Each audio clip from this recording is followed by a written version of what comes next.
or we're hiring police officers and firefighters and grading each question. And so it's very important to add up the score and to ask every candidate every question. This process is different. Ask a core set of questions so you have some continuity. But your area of investigation, if you take it down a different pathway, where you want to ask some different questions for that particular person's individual background, and that's perfectly fine. Ask about 6, 7 core questions, but if you have another question you want to ask that's not relevant to another candidate, feel free. And feel free to ask follow-ups. You can get some of your best information out of a follow-up. Ted, is there anything you want to add to this? Well, a couple of things. There's 15 questions on the list. We have less than ask every one of them. Yeah, if we ask all of those, we'll never get through them. So no, I think you get about 8 or 9, and I give you a bunch of extras to think through. Yeah, so I guess for consistency, it might be a good idea for people to look at the questions when we get in there and figure out the core ones that we're going to ask. And then there may be something, an answer or something somebody says that kind of sends you another direction. But that's where you start to color in the white spaces and differentiate between the candidates that we have. And so I guess don't try and just follow the list here because you'll never get through it. No, please pick those questions you like the most. I put more questions that you can possibly ask in 45 minutes to an hour. Okay. So the way that the timing works best is do about 40 minutes of questions. Okay. Spend about 5 to 10 minutes to see what questions the candidate might have of you. Excuse the candidate, and then try to debrief right there if you can while it's fresh in your mind about what you like, what your concerns were. Refresh a bit, then on to the next candidate. That seems to be a nice rhythm that works pretty well. Okay, that way you can stay on task. So 40 minutes of interaction, 10 minutes of evaluation, and then 10 minutes to switch places so we can stay on schedule. Yeah. Lisa, any insights from our HR perspective? I would just say be consistent across what questions you ask of each applicant, so you have kind of a good apples to apples. The core questions. The core questions, yeah. And obviously, if anything triggers a thought or a need for a follow-up that you think you want some clarity on, go for it, because this is our one opportunity. And of course, we have the protected class issues, right? We can't ask them how old they are, even though sometimes they want to. You can't ask this, but I'm going to tell you how old I am. No, you don't. But we don't want to hear about it. We don't care.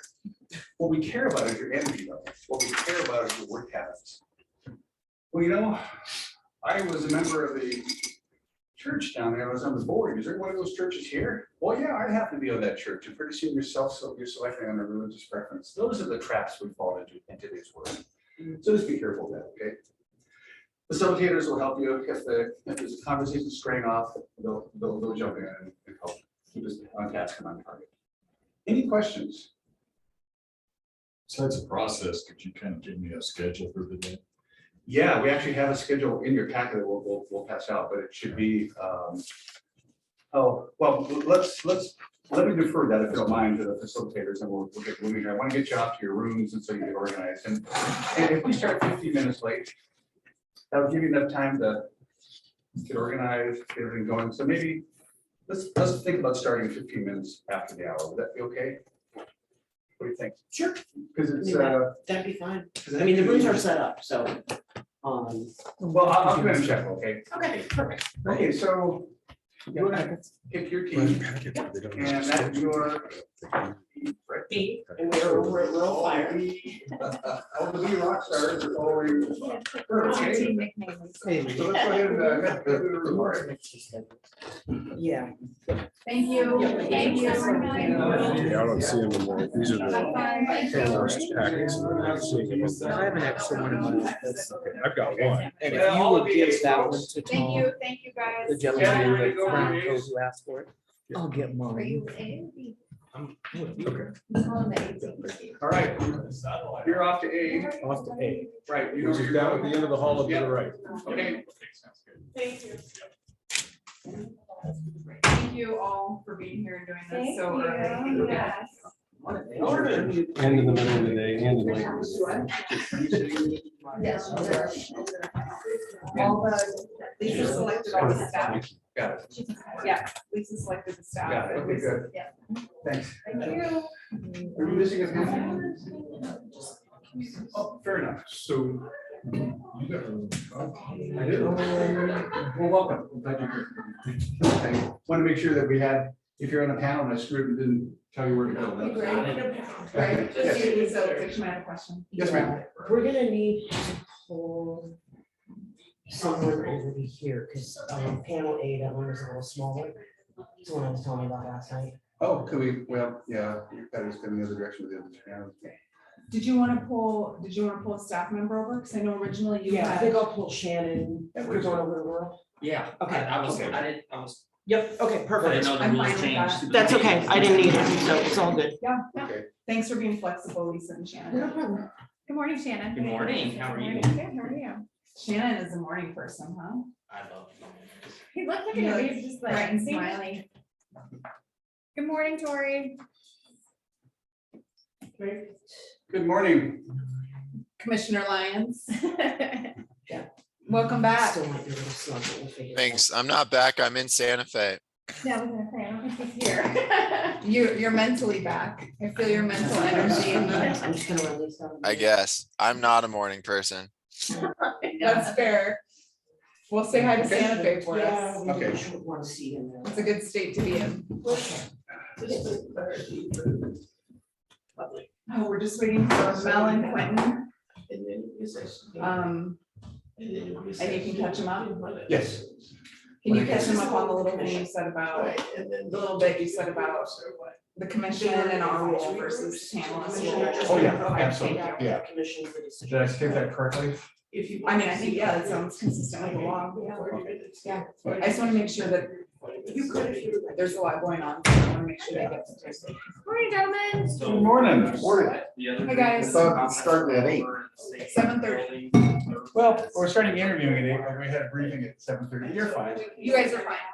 It'll Is work. Greg Olchik, so he already it now. He Yeah, well. he briefed the panelists or all the advisory panel people and they dispersed, so you guys are just. Good.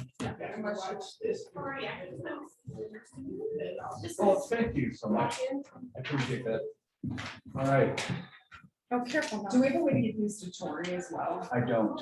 I know, all Is right. there maybe? You're doing like the high hurdle over there.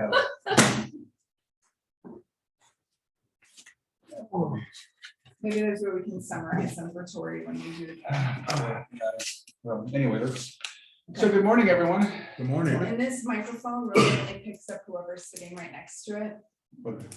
but and it picks up all background noise. So Can you hear me online at all? Can you hear? Okay, good. Well, good morning. Well, I had just briefed the panel members. They went off to their own spaces.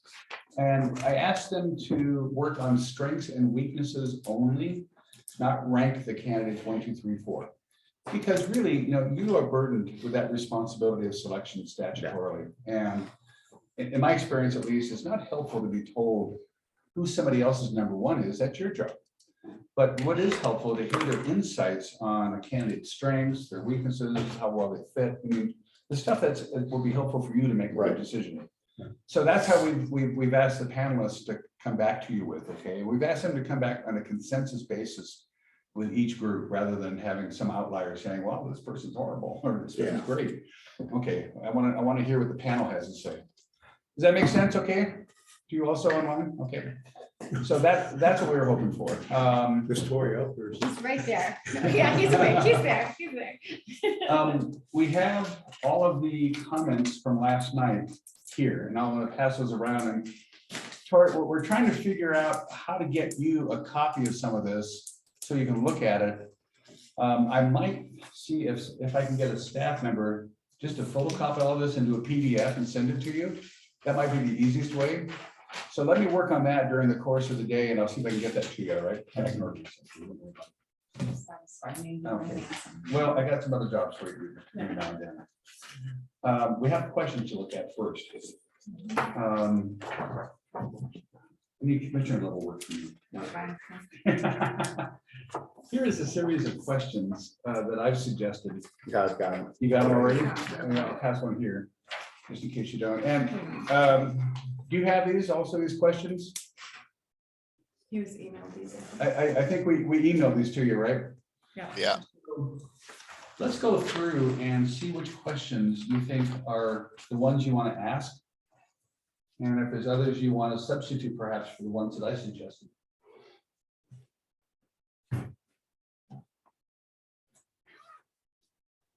I'll jump in. I can start. Okay, please do. One that I'd really like to ask would be in part because we didn't get much insight from the candidates last night, to briefly describe your preferred budget process and highlight where you see commission having input in the process. Got it. And then for the law enforcement folks, I would ask them how they would.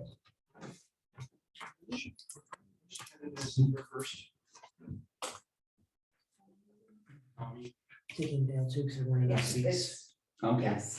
So, So is that our Name name tag staff? for two. Yes. How many Okay. staff do you have in here? How many staff are there? 1, 2, well, I won't count. Yeah.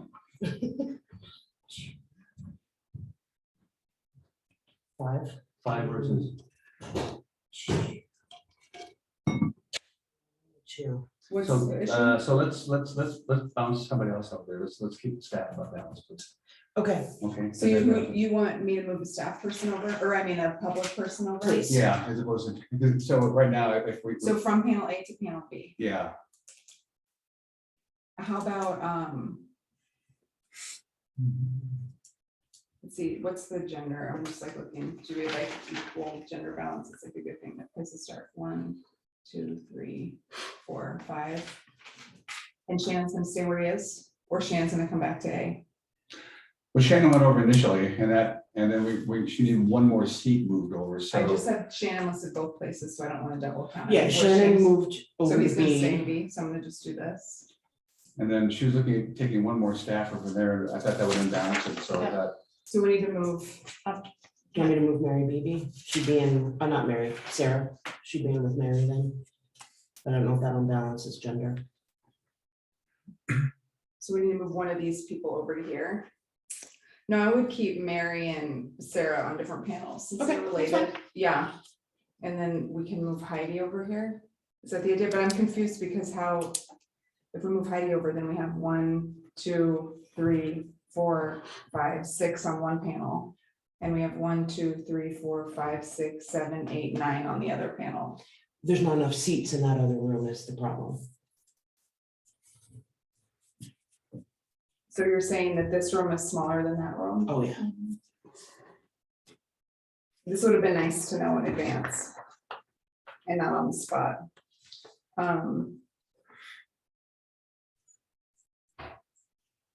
yeah, and unfortunately, we didn't have head count, so it would have been impossible for her to know that.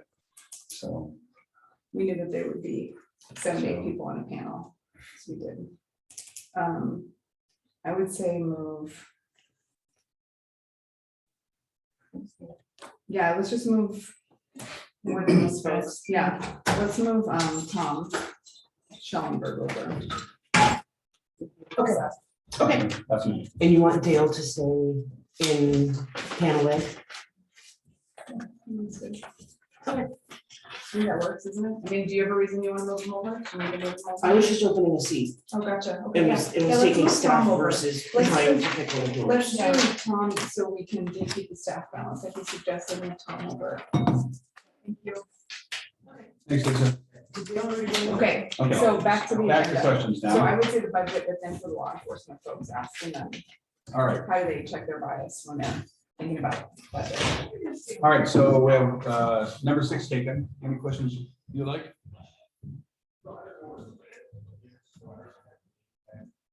Tori should feel free to join the And conversation. Tori, are questions that you want to ask, Tori? Yeah, go ahead. I like the key issues question. I'd What maybe number? phrase it, a little differently, and ask them what the key issues were in the last place they were working and how that might relate to key issues in Livingston. Sure. Feel free to restructure it as you see appropriate. That'll be fine. Okay, Great. Can you all hear me okay, by the way?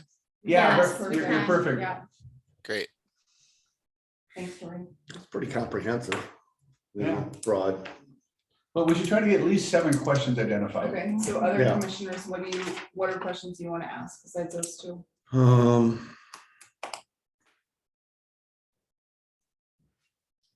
Number 10, maybe what the organizational culture of the city looks like after Okay. 1 year. Got it? Good one. That's an interesting question.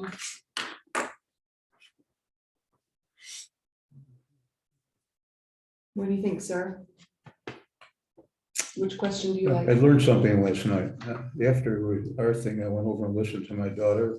And when you're doing, what party are you or your politics? right into it. This Yeah. thing here, we have there's no beginning and no end. You just don't know. Right, but there's no, which questions do you want to ask to learn Number- more about the? I like number 2. Want number 2? Okay. I think that's important. Okay, yeah, I think that's good. Good morning, Tori. Thanks, Shannon and Lisa. What the hell are you? Number 3. Number 3, okay. I also like number 5. I would ask, in addition to what's their role in in addition to what's their role in developing policy for the community, what is their role in assisting our advisory boards? Okay, I would add that a little bit. sure. All right, we need one more question. You have a question that you like?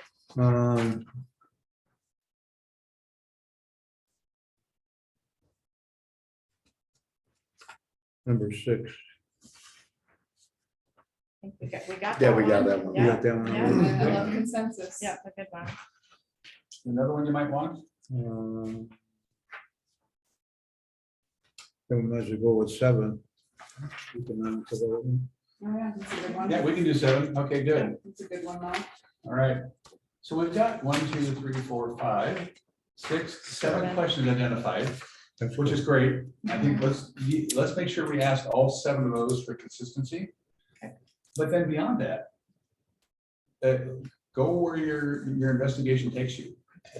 The chair has asked that I help facilitate the day, so she can be free to be a commissioner. Right, Okay, if that's okay with everyone, I'd be happy to do that.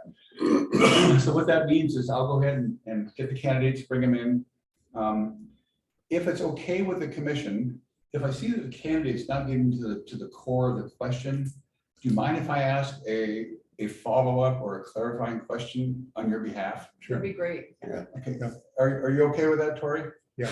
Okay, great. Go with experience every time. Well, I want to be very, You've been doing this. I also want to be very cautious because I don't want to interrupt the chemistry of this group with a candidate. So I don't want to infuse my personality too much, okay, for that very reason. Yeah. Okay, so I'm gonna be a little, I'm characteristically quiet. Oh, no. Yeah, I know. So, because it's very important that you check your chemistry with the candidates last time individually. Right. Now you check your chemistry as a corporate group of the candidates and see how that feels to you. All right. So we are actually on task and on target, oddly enough. This is awesome. Our commission's really good at. You guys are good. We are. I like it. We like to So get stuff done. what I think I'll do is I'm gonna straighten these all out. And I'm gonna go ask staff if they can photocopy these and PDF them Yeah, just a Tori. for Tori. Mhm.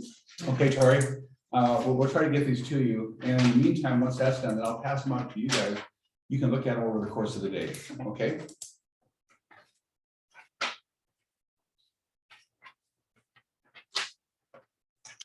Mel, do you need water, or take coffee or anything? It all sounds good. This is also. No. What else? There's snacks behind you there's- too. yeah. Yeah, let me see. Did they get more coffee or? I think so, yeah. Patricia, you're welcome also. For The snacks. drinks and make yourself comfortable. Yeah. Yeah.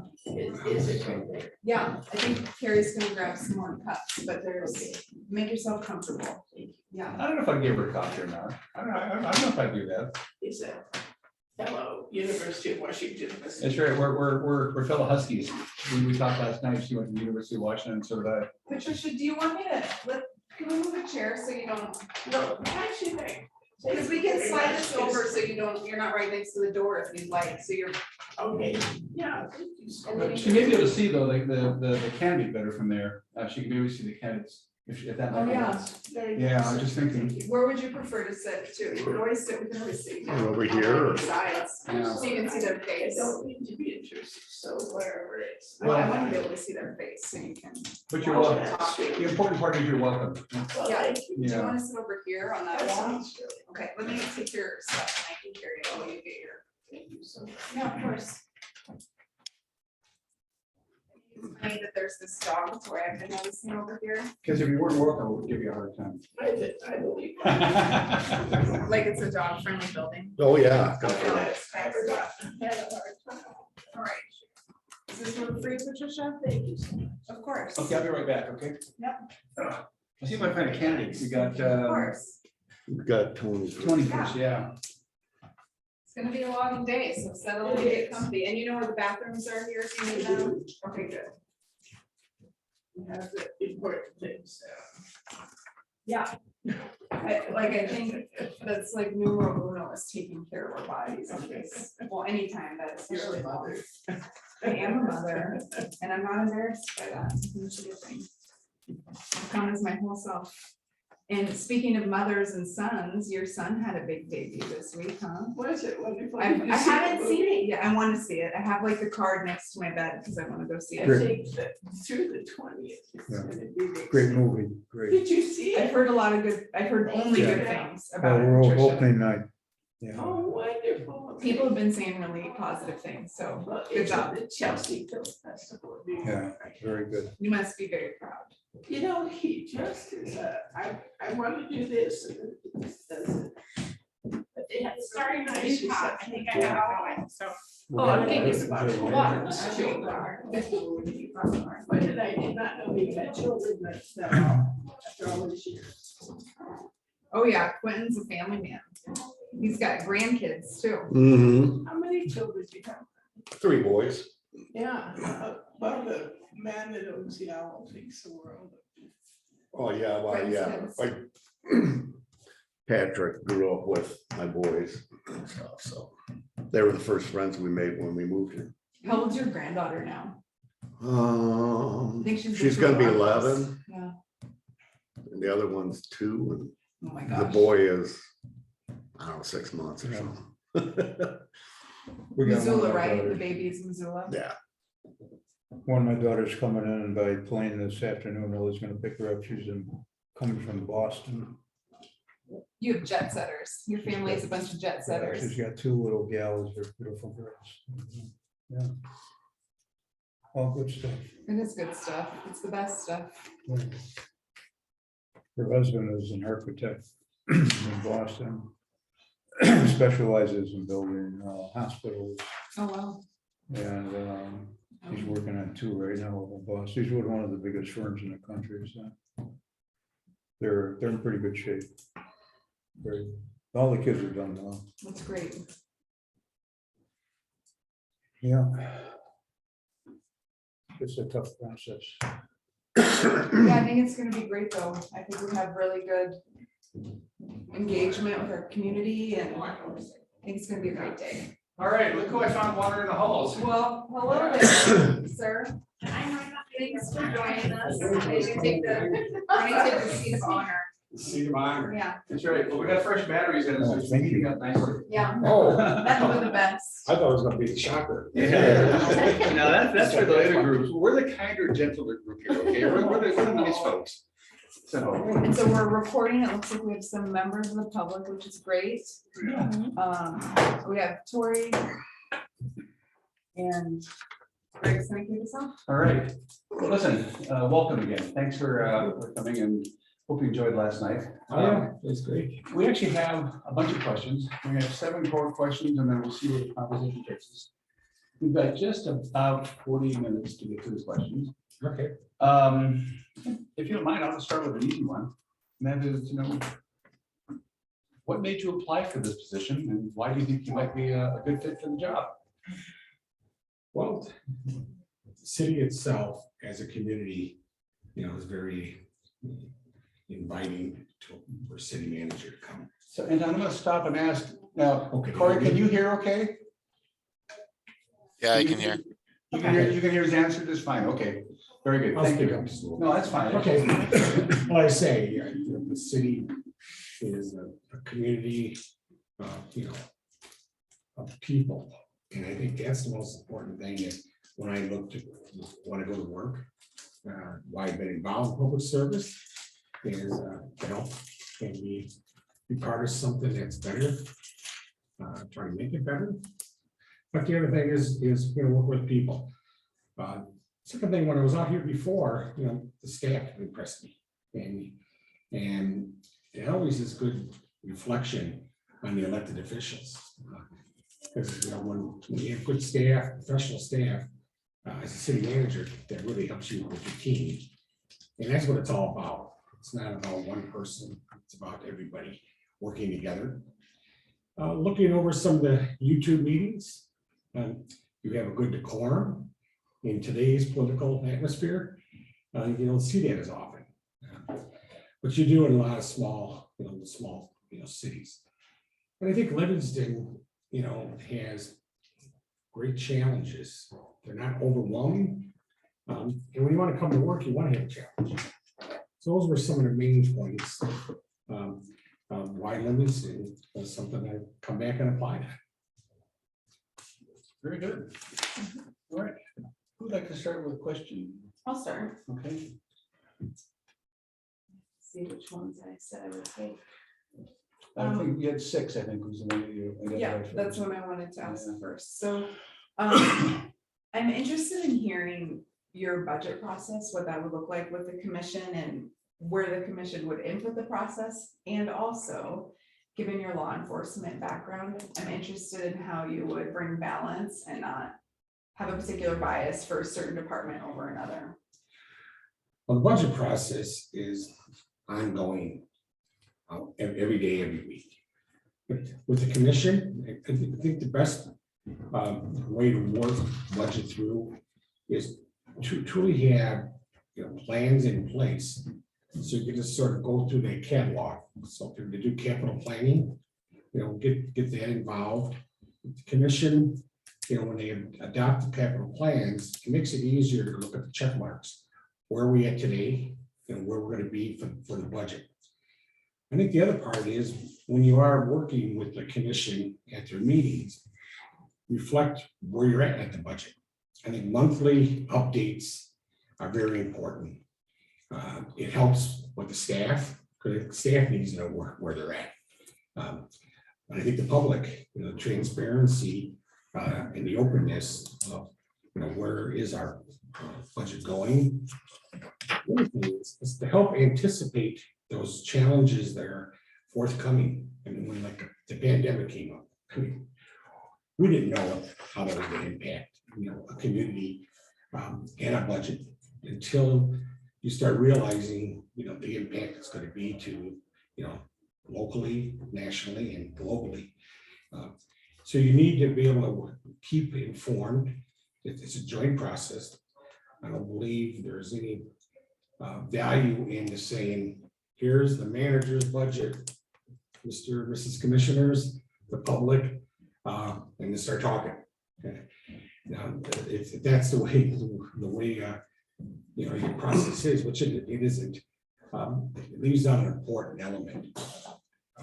Elected officials have so much institutional knowledge, especially with managers that come and go, which is part of our profession. You know, it's sad to say, but you know, I usually have a good term of 4, 5, 7, 8, 9, 10 years of where I've worked. And I think part of that is I enjoy work. I enjoy working with a team that's open. I think the second thing is ideas. Don't be afraid of what an idea is going to cost. And it's something maybe to explore during a budget process. And maybe it's a multi, you know, faceted type of expense over the years.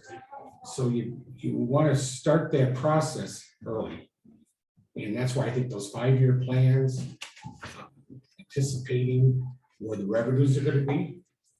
I think the other thing is there's always only so much money, we always hear that. But at the end of the day, grants, cooperating with, the federal, state, county governments, foundations, nonprofits. That's the other element that's coming into, municipalities is the philanthropic.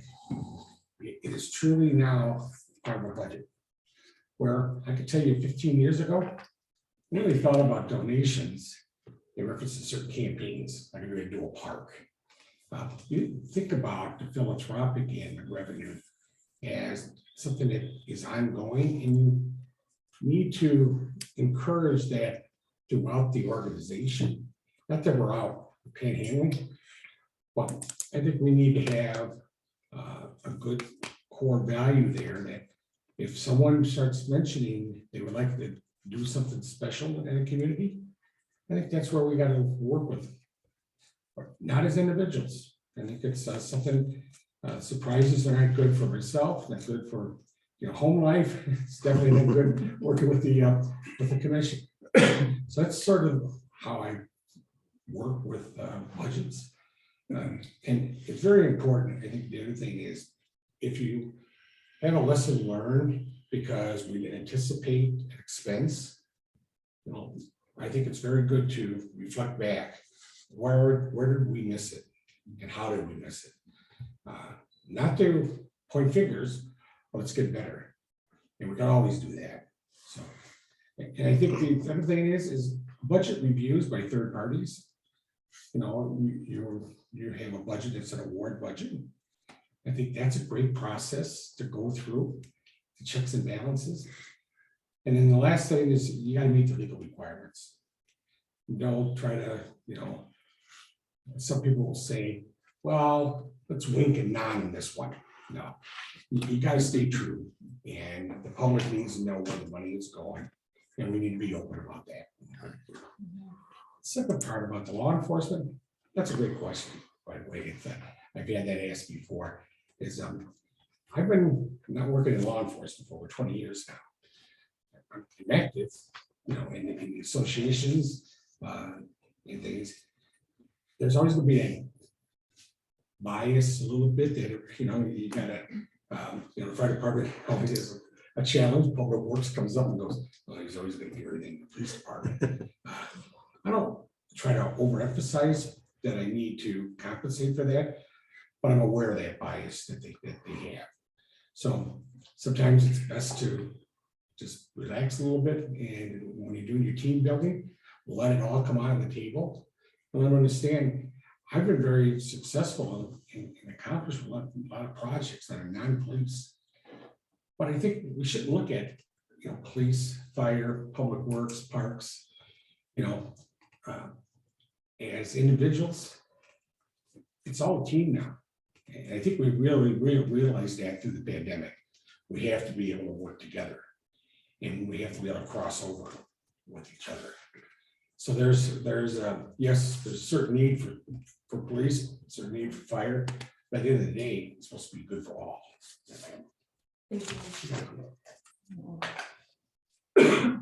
All right, who has the next question? Don't be shy, just jump in. Let's see which one I. I'll jump in. If we were to talk with past councils, what would they tell us about your communication style and interaction with them? Like, how do you keep in touch and how often? Well, I keep in touch, thank God for the good old internet when the pandemic came, electronically, updates. Gotta be very careful on communications because of the Opens Meeting Act and also the Freedom of Information. But there's one-on-one. I really encourage the councils I worked with in the past is, email me, contact me, text me. If you want 5 minutes of my time, I'm there for you. I'd rather have more face-to-face because you started to find out, the written word is good, but as we all know, there's things that are missing in this world of, the text world and social media. Socialization is needed, and that's that one-on-one. So I encourage the commissioners to, even if it's a set time during the week. I definitely like those, because then you sort of prepare yourself a little bit. But, picking the phone up and calling, if you talk to them, you'll find out that I overload sometimes with information. And that's been told to me. You don't need to send all those attachments, in regards to a project that's coming up.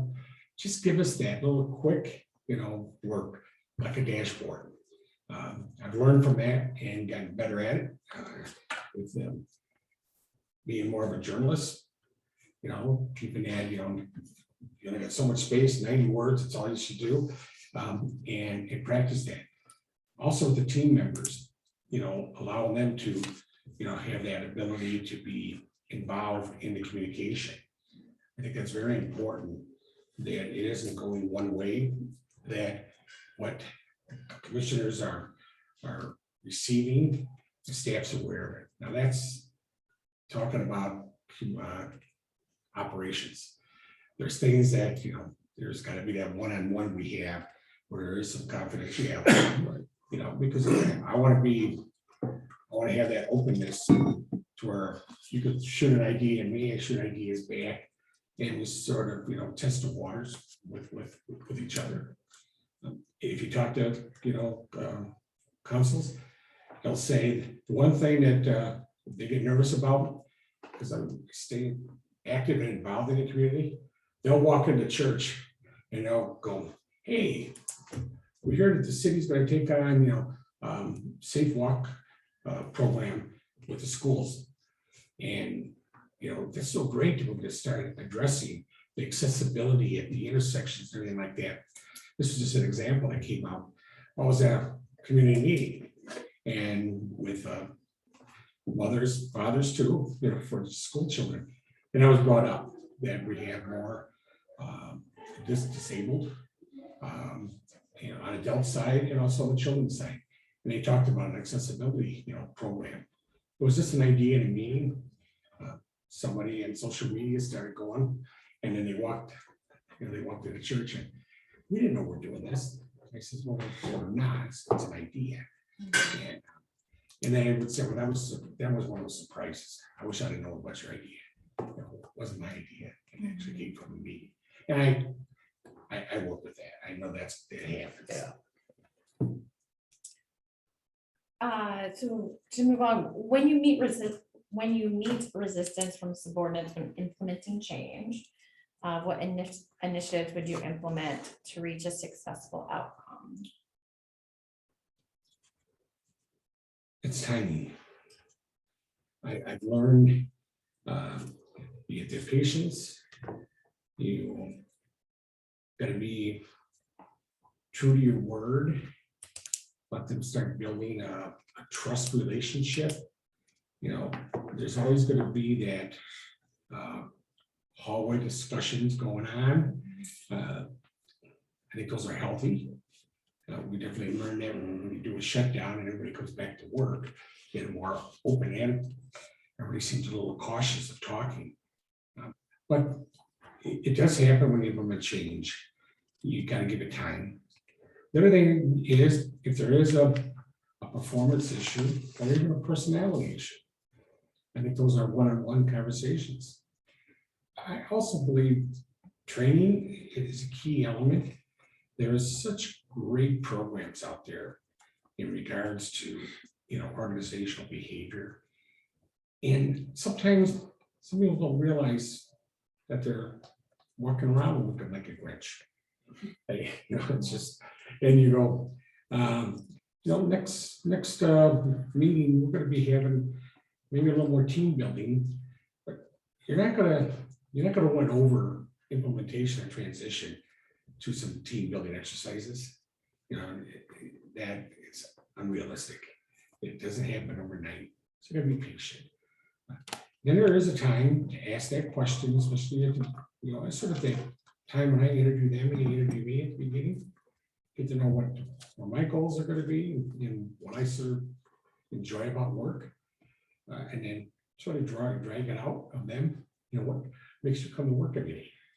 And I think when you have resistance that's not a long period, you do have to maybe start looking at some corrective, you know, to get them on board.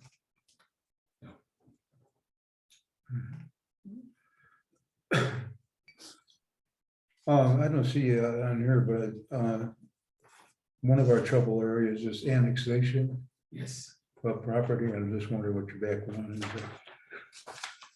extensive. And all the communities except Menominee, which is a very similar type thing of geographics. We didn't have mountains, we had water. We had We've only got so much room. Yeah, really, exactly. There's only one area we could move, and that was to, I'll call it the swamp area to the north. And you have to identify your borders and your boundaries basically on the ability to serve. And in Yorkville, when we were growing, we were annexing property. One thing that you gotta be very careful when you annex property is to understand that impact to services, but also impact to the cost to the entire community. Yes, developers will come in and they'll say, we'll provide, I'll bring the water to my property, I'll bring the sewer to my property. You know, I'll improve the streets. But there's the human infrastructure part of an annexation.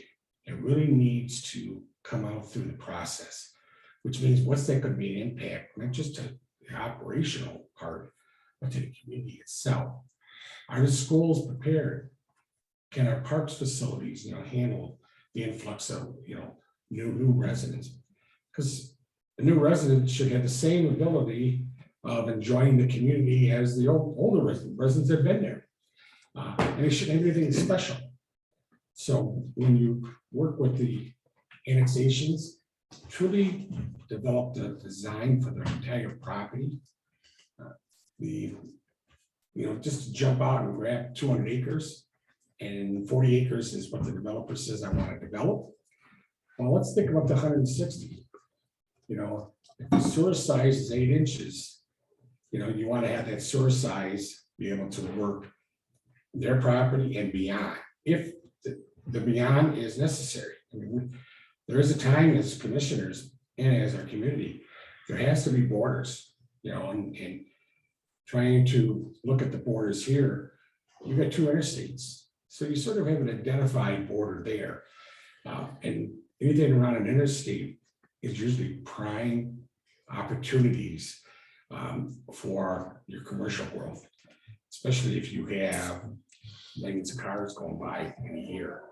How do you get them off that roadway safely and the impacting to the community revenue wise? You don't want this to be a negative, because it can happen to where you develop a piece of property and the cost is going to be there.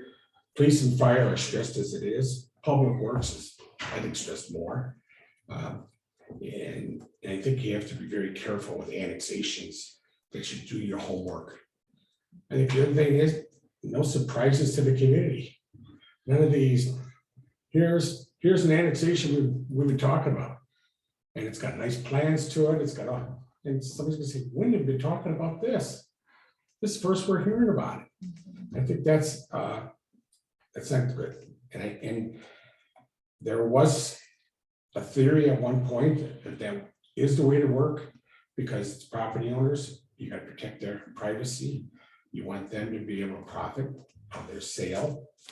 But there is a time, you gotta remember, say the property owner doing a sale and the person buying, this is a public project. You can't plan it all in a vacuum. It's got to be planned and accepted, you know, by the community itself, within the parameters of your growth policy too. It's got to be on the table. Thank you. Tori? Yeah, if I may. So I appreciate you mentioning what that annexation process has looked like in Menominee. And I'm curious, I mean, one of the reasons that Mel brought up annexation is that it's an issue, or that's been something that's been related to some issues that we've had in Livingston the past couple of years. And I'm wondering, what are some of the challenging issues that you've faced in Menominee in the past few years, and how do you think that might relate to things that Livingston is facing today? I'll start with the redevelopment, and reuse of property. In Old Town, it was a railroad town, it was, had one of the most productive lumber in the United States, when everything was growing, with lumber in the 20s, 30s, and 40s.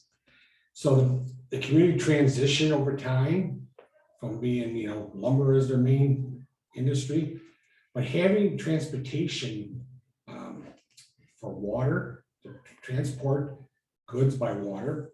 We had rail, the BNSF, up in that area. We had interstate highways that were connected all the way from there to Canada. So when you start putting those infrastructure, you need to be able to look for transition. Can that infrastructure handle the increased traffic? Tourism is huge too. And so you have that seasonal, okay, the roads are kind of busy for 3 months and they're not so busy. So should we really put a 4-lane highway in? Yeah, or should we let the traffic go through slowly for 2 or 3 months? So those type of discussions, we had in Menominee, and the state was very supportive. We were a border. Wisconsin was right on the border. Menominee River, on one side was Michigan, the other side was Wisconsin. So when you start working through the challenges of change of a development, how is that going to impact both communities? So you want to have a good conversation, with your county, and other organizations that are within your sphere of influence. And don't look at it as it's just a win for one, it's a win for the area when you go through any type of change. And there has to be a community acceptance that change is what they want. Sometimes communities really don't want change. And that's okay, if that's it, but there could be a need for that investment. And I think those are the type of discussions you need to have. We did have them in Menominee. We started working with art. Public art started becoming a very unique revenue source, and also attracts another mindset to open your ideas up. What is public art? And everybody gets nervous that someone's going to put a beam up and call that art, and you're going to sit there and go, oh, okay, art's interpretive. I don't know if that's really art. Well, that's part of public art. You're going to have to be open to the idea of what art is. Artists are just amazing. I have a relationship with many artists that are up there, and they really, educated myself in regards to how art drives that creativeness from the young to the old, and it's a benefit. It's great for health. So in Menominee, we started adopting public art in our change. We started working on updating the comprehensive land use plan to address the market, because markets change, so buildings change, the use. And then we started looking at what would be the best investment for the community, and where's the return on those investments.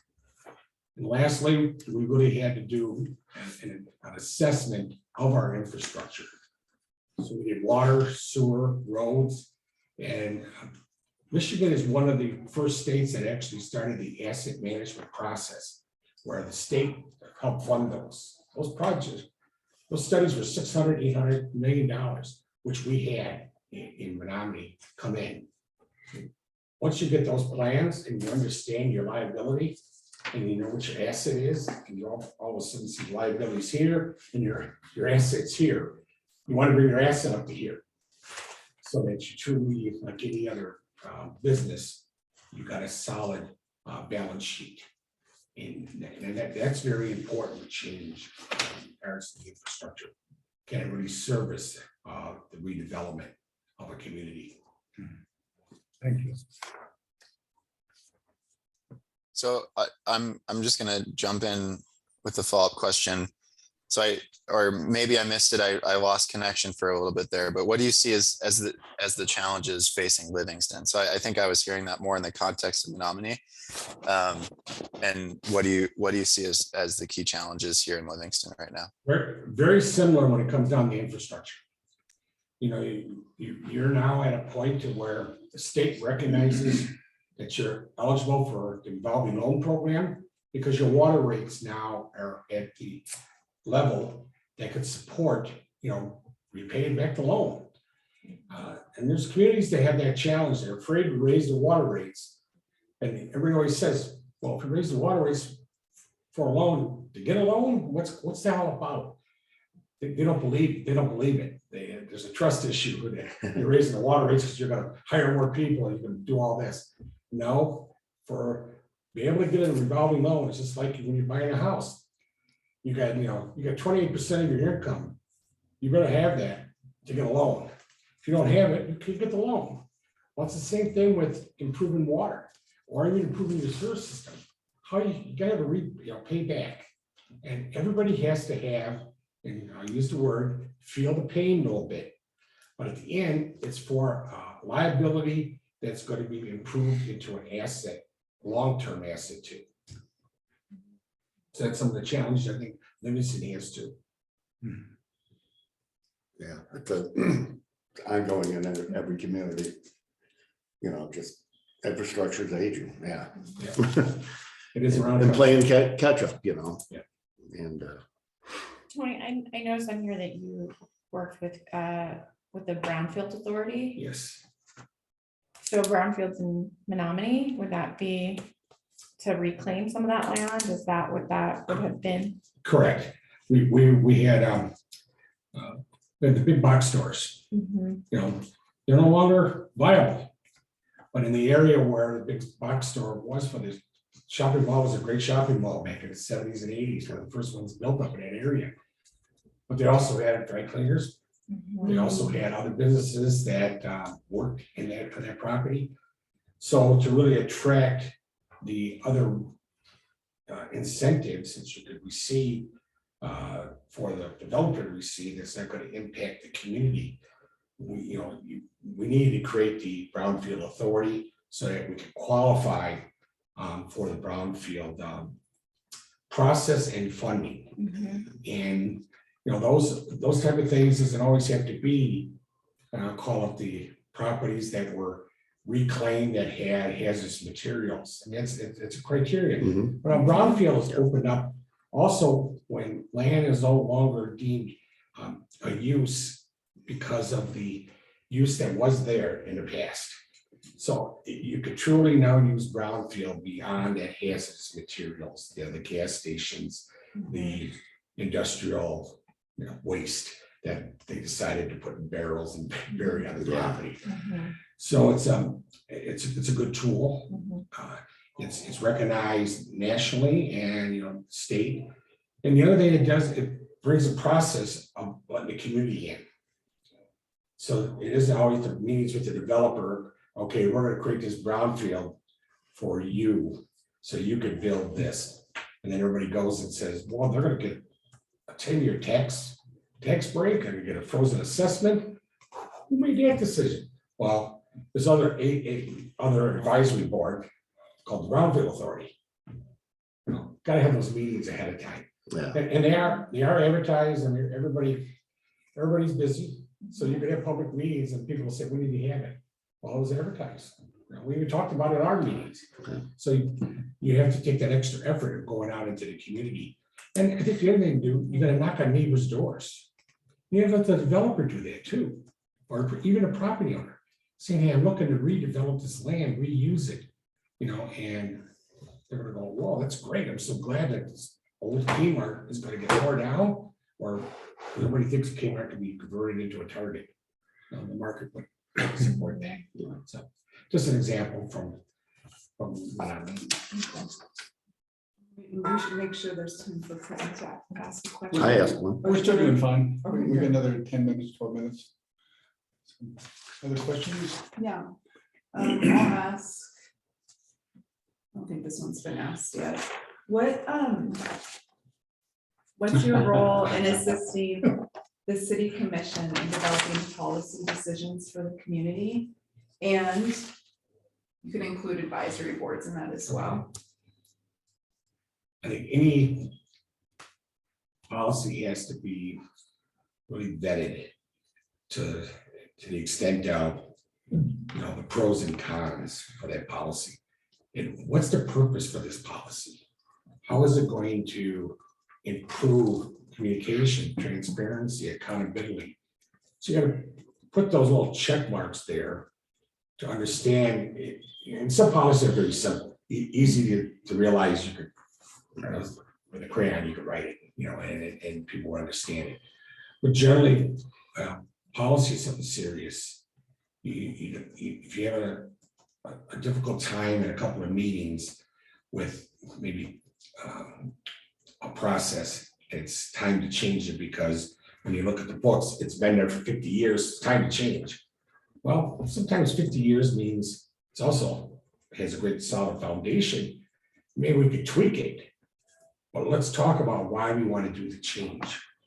And I really believe that type of discussion needs to be, you know, in an open forum. It could be a workshop, you know. And I think the other thing is policies also go into, you got to look at the legal perspective of it. You can create a policy and maybe legally will stand in the courts. Now, you know, forecasting that, you get your legal advisor, but you also work with your government associations, you know, your municipal league, your the international and national cities. You know, a lot of policies are very good in a lot of other cities. Well, they adapt well, and in this community, I think you have to ask that question. You have to be very careful about boilerplate type policies, and because there's language in there that you better be very aware of, that you'll pass this, how that's going to impact maybe a certain sector of your community. If that's the case, if we identify that, I think you need to get their, you know, their input in. And sometimes it's coffee. Kind of knock on the door and say, hey, we're looking at this policy, you know, around the schools. What do you think of it? And so you have to have good communication with your partners. And that's what it's all about, you know, the schools and the county. So let me ask a follow-up on that. If you have something controversial that you know that this board is going to have to wrestle with, how do you start the process? Is it an email? Is it a phone call? Is it an agenda item on a work session? Give me a snapshot of how you walk through that process with them to get them to a consensus on a topic. If it's a general topic, I think needs to get, the process I always like to work with is let's get it out into the public as early as we can when we know what the topic truly is. How do you know, even if there's something they want to go to public yet? I mean, Well, that's what you find out. How do you start with these folks is what I'm trying to get at. That's where those one-on-one conversations happen. Okay. I think you have to, you know, gauge the temperature of each of the commissioners. And there could be, out of the 5, there could be 4 that say this is a great policy, and 1 that is in disagreement.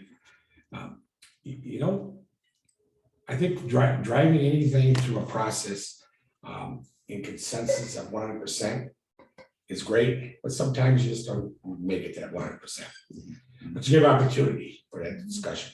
I guess it has to start, you know, and I'll use the word in a private setting, because those where those ideas can flow back and forth, we can interchange, and at the end of the day, it helps myself understand what's the importance of this policy. And it could be not change, it could just be something that's new because of, you know, what's happening. I think the pandemic showed us that, you know, you ever think we're having meetings like this, you know, virtually, you know, the technology was there. So. All right, thanks. Can I jump in with a question related to that? So what do you see as the role of the city manager in a commission manager style government? I'm an advocate, for the city council. But I'm also, your voice to the community. I gotta be, through my experience, I gotta be a little careful when I say that, but you grow together. You grow in my style, I grow in your style. And we ultimately, what the manager should be doing is helping move things in a forward process. I think that is an important role for a manager. When you have meetings and you have things on the agenda and it has to get pulled off an agenda, let's make sure it doesn't get lost. The second role is, once you've adopted policies and you've adopted plans, and this is something that the commissioners have put forward, my role is to keep that moving forward. Don't have plans sit on the shelf. And the managers need to bring that in regards to communications. So the staff, when we're talking about things, how does this relate? And I'll go back to that growth policy, because it always seems to be one of the key elements. You got to get the staff on board too, to understand that, we're educated all along. And when we need to educate, we need to bring that into our reports. Is this something that is already been one of the initiatives that's in a policy already? And policies can also be informal. Not all of them are written. At the end of the day, the manager's got to be careful with that type of process.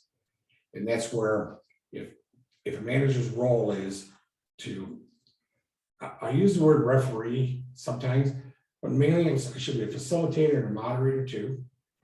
And at the end of the day, I'm the one being responsible to the staff, but also to the community at the end of the day with the commission itself.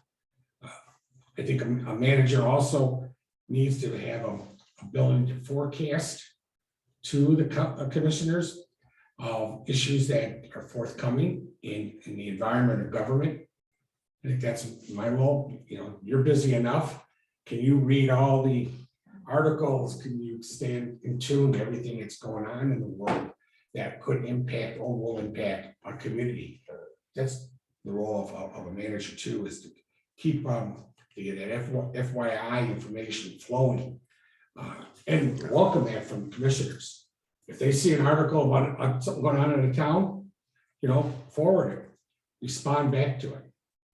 Just don't forward and put it in a file. Okay, I'll put this in the file for our annual review, and we'll look at that. If you took the time to have, forward something to me, the expectation is we read it, give a comment back. I think those are the type of things where a manager role is very important to the commissioners.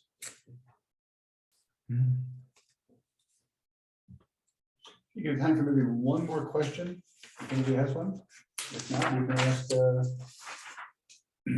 anybody else have a question? Maybe I would ask number 15 if we only have time for one thing. I like to end interviews with that. That's what I was gonna ask next. Okay. Okay, so why don't we do this really quick? What would the organizational culture of the city look like after 1 year under your guidance, and then maybe 3 and 5 years? And you don't have to get too deep, but 1 year, we take care of our dog. Make sure Poppy is around. That's what it, office dogs are great. I love them. But I think 1 year, you can walk in City Hall, see smiling faces. I believe, your budget will be preserved, protected, and hopefully to have that budget process in the future. So you can sort of anticipate 2-3 years down the road. After 1 year being here, I should be able to work with the finance director and work with the staff to, we really have a buy-in that the budget is not something to complain about. The budget is something that's a living, breathing document that we need to work with after a year, building up that trust that I understand the budget. I understand what the community needs are. And I'm able to articulate that, as a team. I think the other thing after 1 year, seeing an increase in involvement in some of the issues that we talked about today, at least the attempts to talk about housing, that we made an effort to either find a solution. And I'm confident we can. I think there's always, I'm a very positive individual that if there's a no, there has to be a yes. Because why would it be a no? You know, so I'm hoping that after a year, you're gonna have some yeses. If not, it's off the table. And then we can move on to something else.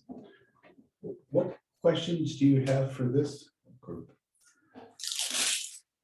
Sorry about that.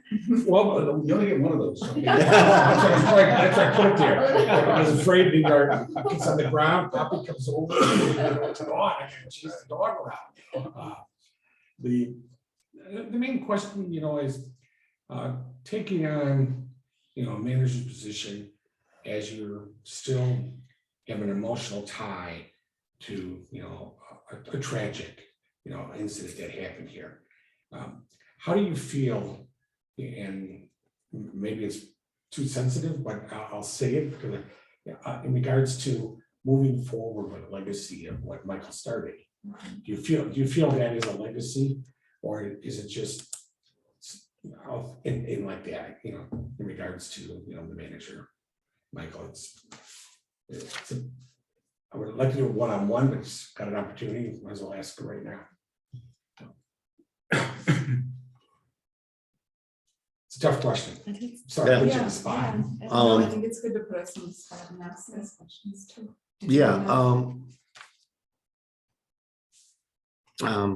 When I became a city manager, we had no, city commissioner, we had no manager. It was Lisa, was interim at that point when I was appointed to pick up last year.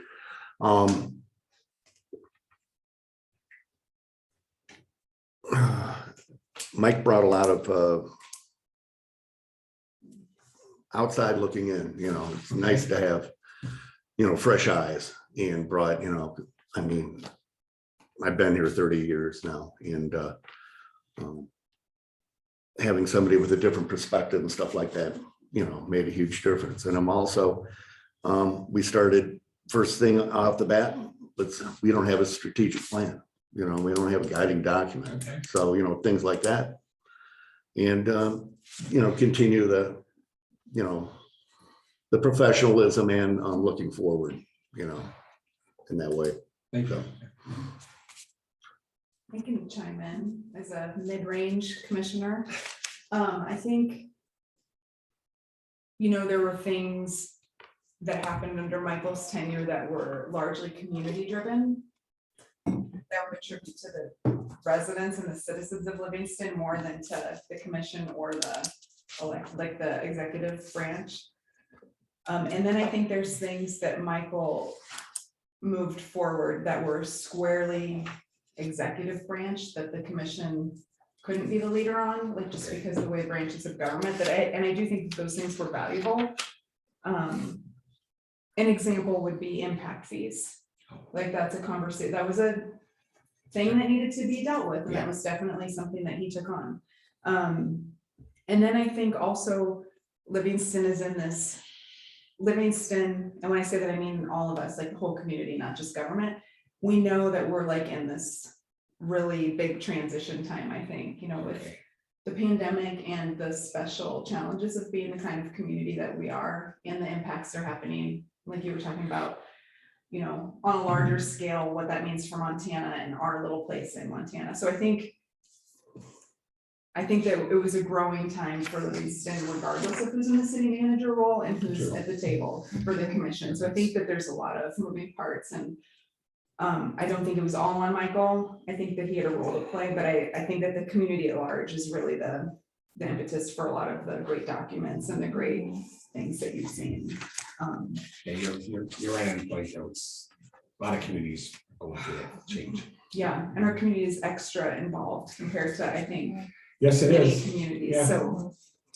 I would agree. That could be pluses and minuses, you know. It's a- I think it's all, I'm really into it. I Yeah. think it's priceless. Yeah. Happy faces do bring a lot. Well, and I'm one of the newest, Tori and I are the newer commissioners, and so I, only had the time to work with Michael for probably 6 months. But I think that, hearing from fellow commissioners, Michael put us on a path to create some of these foundational documents. The community on a lot of these documents really participated, so I think that within those foundational documents, we really know that that's where the community wants to go. And so I think that it's important that we have those in place, and now we have that to work from, and now we need to do the work. Okay. And that's where I'm at. I'm glad to hear that. Tori, did you have any comments by chance?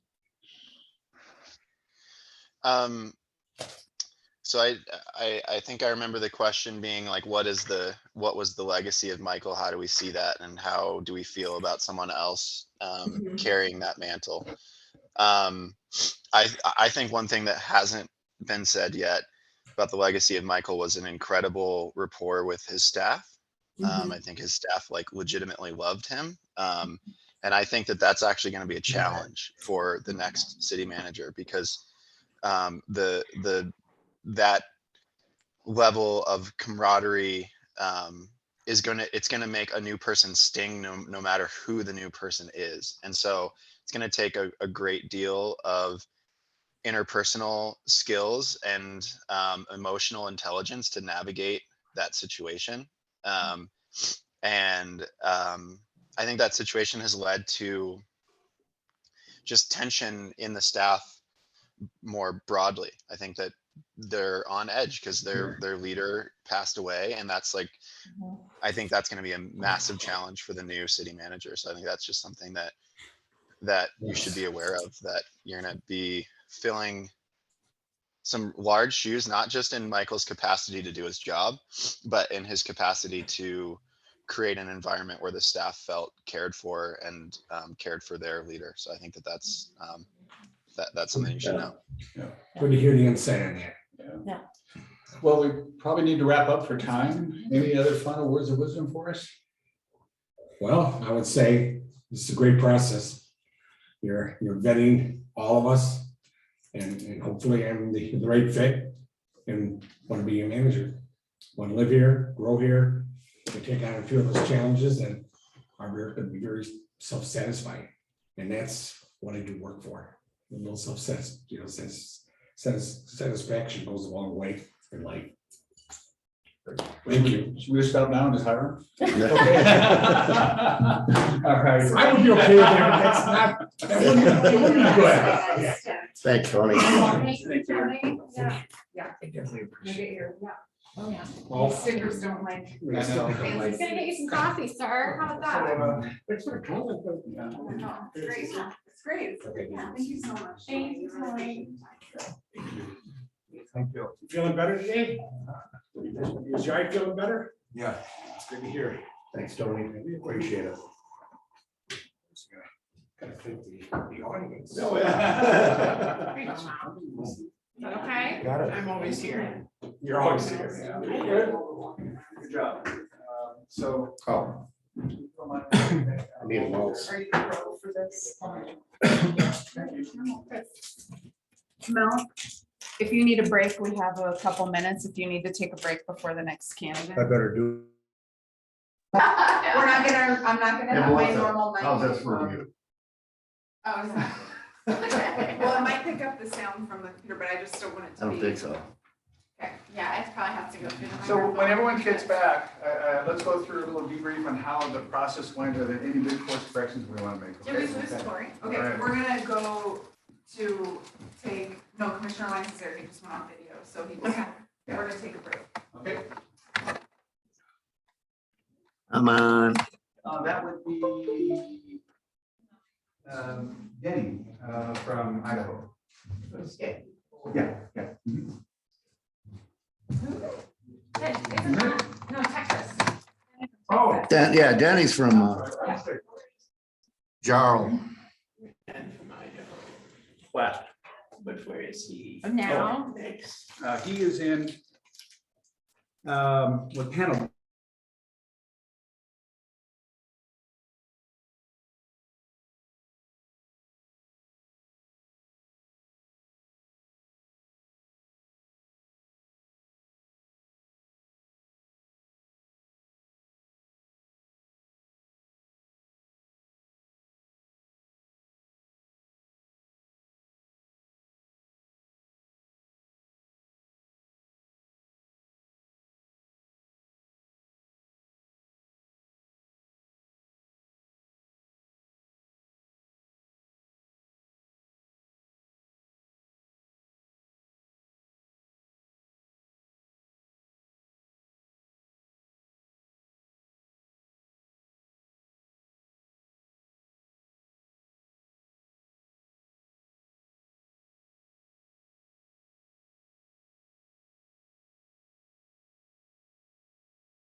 for helping with that.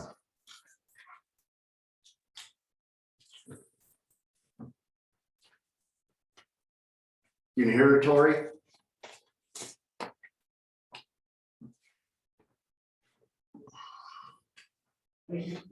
Last night, I didn't even get it filled out. Oh. Well, if you fill it out, you can give it to us. Yeah, we'll give it to Greg and then he'll, Yeah. he needs to get it scanned so that Tori can get copies of all the comments. So want Tori to have the same things that the rest of us have, you know?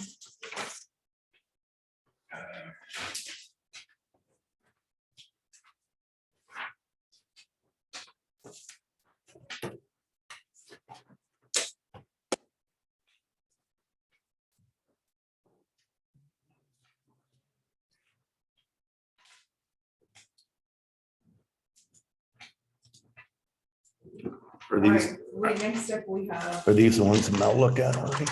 I have one. we have our next candidate, Are guys. these the ones you look at? Yes. I'm not done yet. Guys, I found this person wandering around thinking he wants to be city manager. Yeah. you can go take this. Down there. No, right here, Right right here. there. So you can see our fifth commissioner. How you doing? Good to see you. Hi, Hi. Good to see you. good to see you. Yeah, good morning. Hello, how are you? And we, Commissioner Tory Lyons is on the screen. He's zooming in, so you can virtually shake his hand, I guess. All right. Well, welcome again. Thanks for coming back. Hope you had a good time last night and enjoyed the process. And you know, we've got about 10 to 12, 8 or 10 questions to get through roughly. About 45 minutes to do it. We're gonna rotate around a little bit. I may ask you occasional follow-up, but why is this the right time of your career to come to a good city of Livingston and what's motivated you to apply? All right, well, there's a couple of reasons. I think I mentioned some of those reasons last night, but I can put it all together in a package of what would motivate me. One is that I'm entering a time with my family where my oldest daughter, our oldest daughter, is going into high school. So she's 8th grade right now. That's one reason. That's a good time to switch when you're going into high school. So your window of opportunity for moving is dwindling rapidly. Yes. So that's right, 'cause I've got 3 more behind her. But that's just one reason. The other reason is that I finished my classwork in my PhD, my criminal justice PhD. And that was requiring me to be there in Fort Worth every Saturday. And while I was doing that, I was also getting experience with the city of Gerald. And I think that the third reason would be that it's kind of difficult.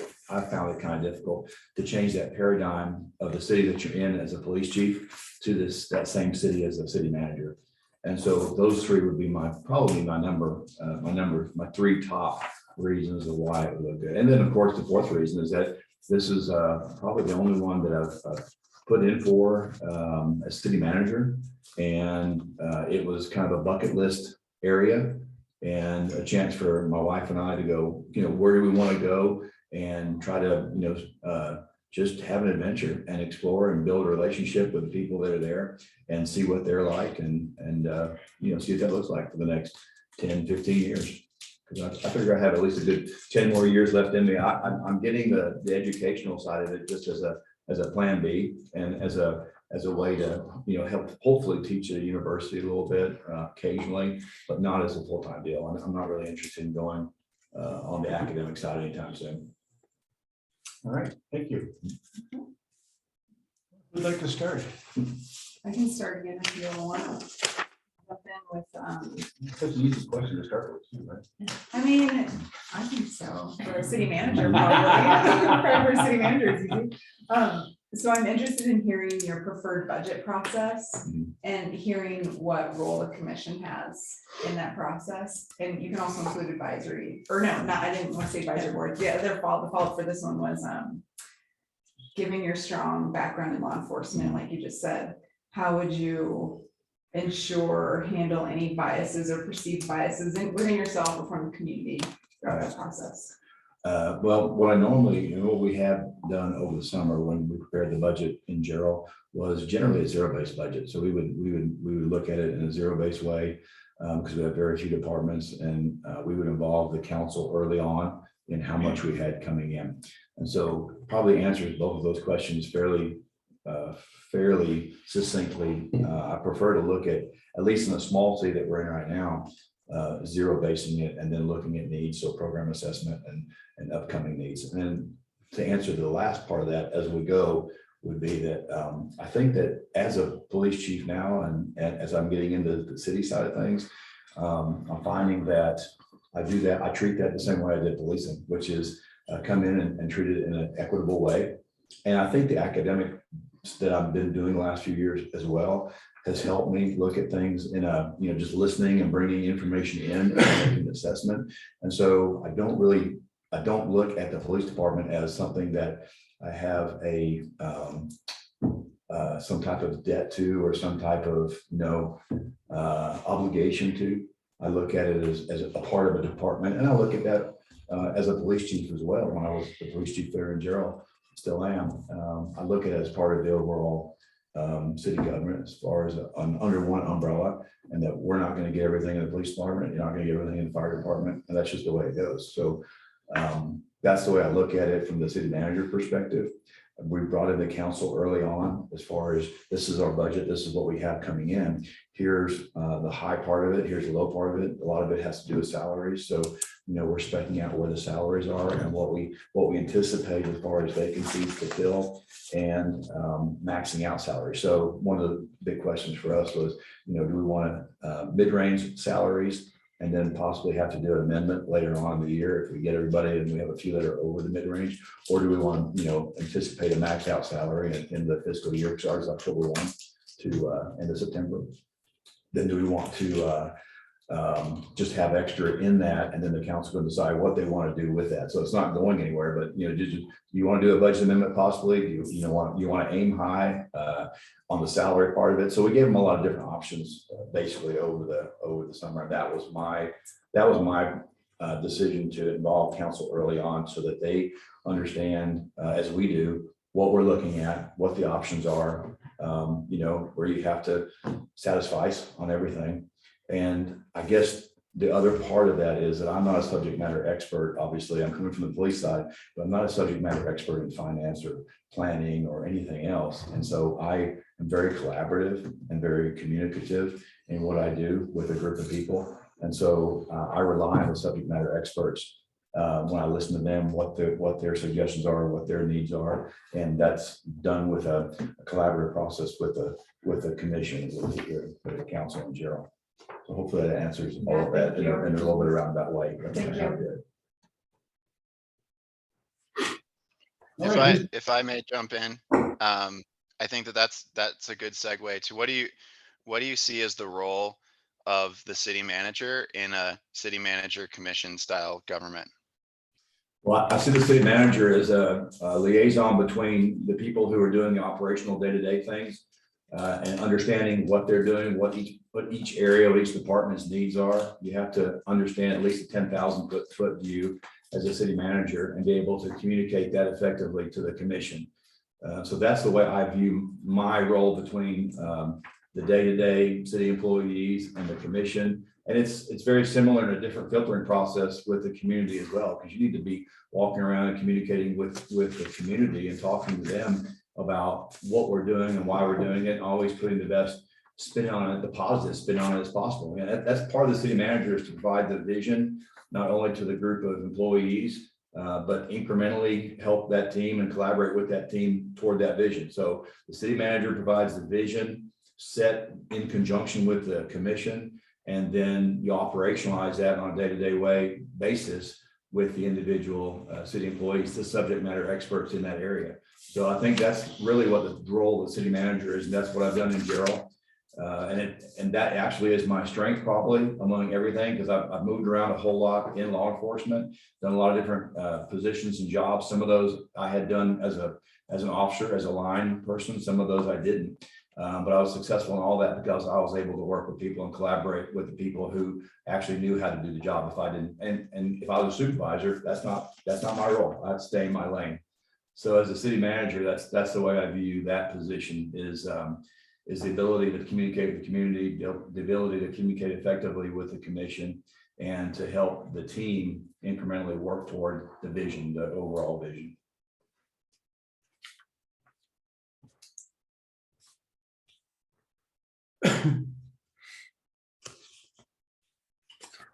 Commissioners?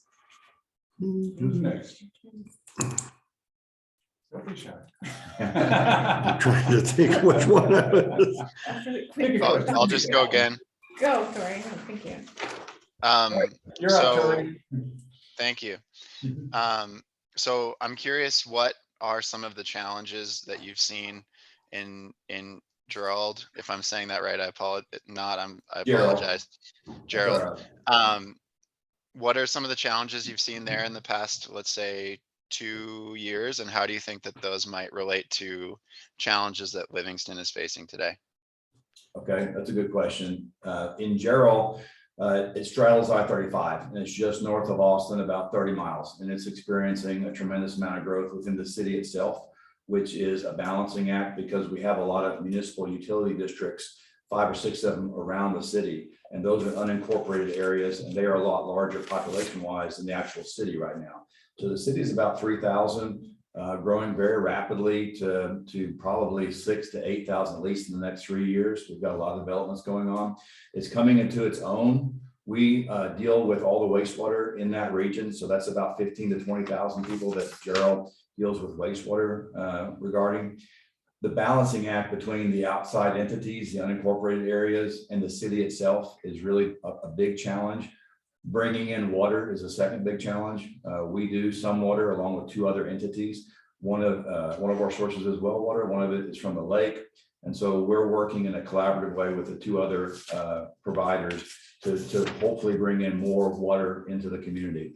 We've got 24 development agreements in the city that are in different processes of development itself. So some of them are actually going vertical. Some of them are still in the negotiation process, but we have 24 development agreements that we're working on right now. And that probably, just a ballpark, that's probably about 3,000 to 5,000 homes. And that's a huge issue there that we're dealing with, not only from the water and wastewater perspective, but bringing in, and this is in regards to Livingston and similarities there, is melding and collaboratively working to bring everybody that's coming in to blend with the people that are there, to deal with the people that are on the outside of the actual city and how that works, because they're going to come to the city, spend money and that kind of thing. So it's a real interesting time in that area because on the unincorporated areas, they can build quickly and do a lot of infrastructure. So we're working with them to leverage that. But they don't have the abilities to have a police force or a fire service. Their policing is done by the county, and they don't like that because the county is not set up to police a dense population area. And so we're working to leverage what's good about the city and what the city can do well with what the private sector, the municipal utility districts do. So I see some similarities there with regard to Livingston because you have the traditional, rancher community outside. You have the people that are in Livingston and been here for years. You have a new group moving in. So, that just involves the ability of somebody to effectively communicate and show the unified vision of what it means to everybody here and where we're all going. And it's very similar to where we are in Gerald because we have a lot of growth going on and it's an exciting time, but it's also a challenging time because you have to pay homage to all the different groups that are there, regardless of whether they've been there for 100 years or whether they've been there for just a couple months.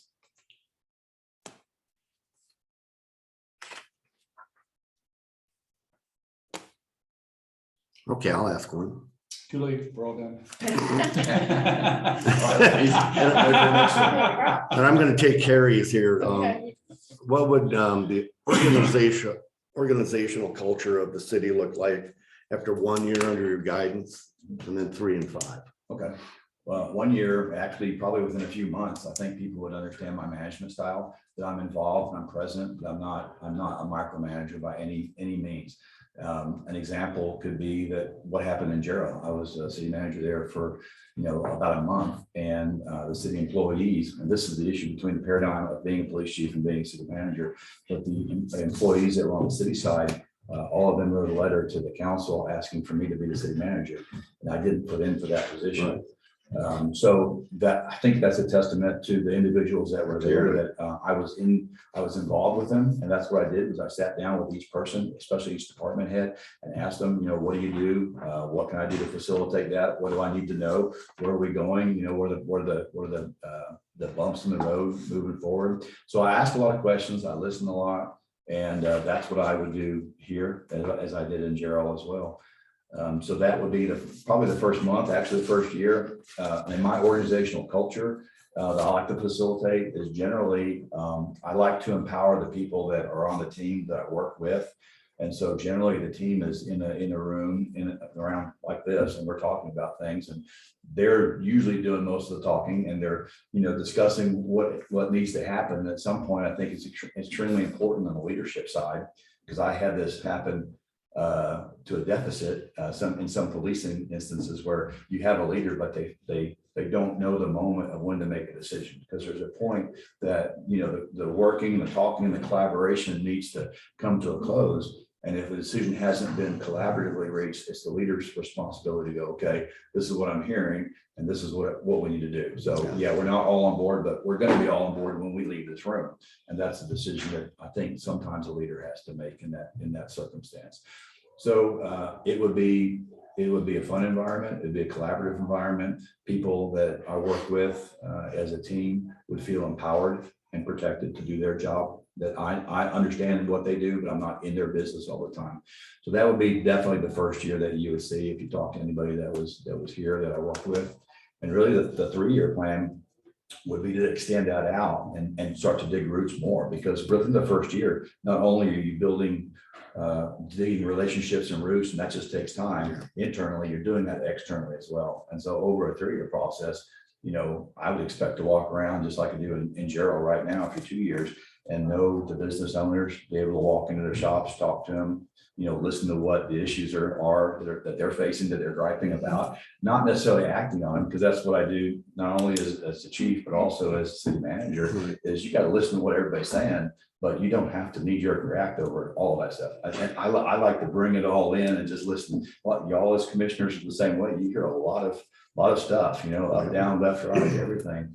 You got to be able to filter that properly into what am I hearing, you know, as far as what are the issues and what do I need to put on the table or not. So over 3 years, that's what I would do is dig deeper roots, know as much of the community, not only in the city, but also surrounding the city as well, because you got to bring everybody into the mix that has any interaction with Livingston whatsoever. So hopefully that answers, but it's a little vague sometimes, but I do a lot of people talking and listening and walking around and involving myself in discussions and just hearing what's going on. I think maybe some of that may have been from when I was undercover narcotics, because that's kind of what you did. You kind of walked around under the radar and you listen to what people say and do. And I've done that this weekend in Livingston as well. So I've gone to a couple of places. I went into the Ketabatic bar, and I had a Scotch ale there. It was really good. But also listen to what the bartenders are saying. And so one of the bartenders was saying that, you know, Livingston's a special place, and they didn't know who I was, but I was listening, I was asking questions and listening to what they had to say. And one of them, Josh, was saying that Livingston's a special place, and he talked about the weather and things that were going on in Livingston, and then some of the concerns and stuff.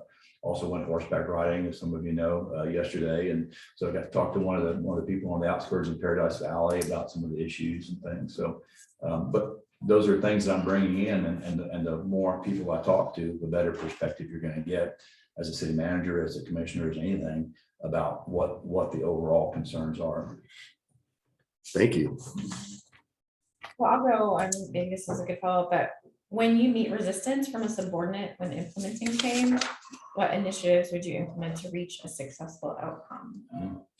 It really depends. So there's 2 different ways that goes. One, to me at least, and I've dealt with this quite a bit on the policing side, a little bit on the city side. So you have somebody that just is a person that does resistance, and I kind of like a person in the room that's not going to go with the flow all the time, right? So I always try to have somebody in the group that's going to go, well, the negative Nancy is what, you know, we say, well, that's not going to work. This is not going to work. Okay, why is it not going to work? You know, and those are great people to bring into the room in a lot of different formats, because they're the ones that may be your biggest critiquer outside. But if you bring them into the process, then, and they help collaboratively work toward whatever the solution is, then they're bought in. And so that's one person, as long as they're bought in the process and they realize, okay, well, I'm negative, but now I'm in and this is the direction we're going, great. I don't have any issue with that type of personality, because those are good people to have in a room sometimes.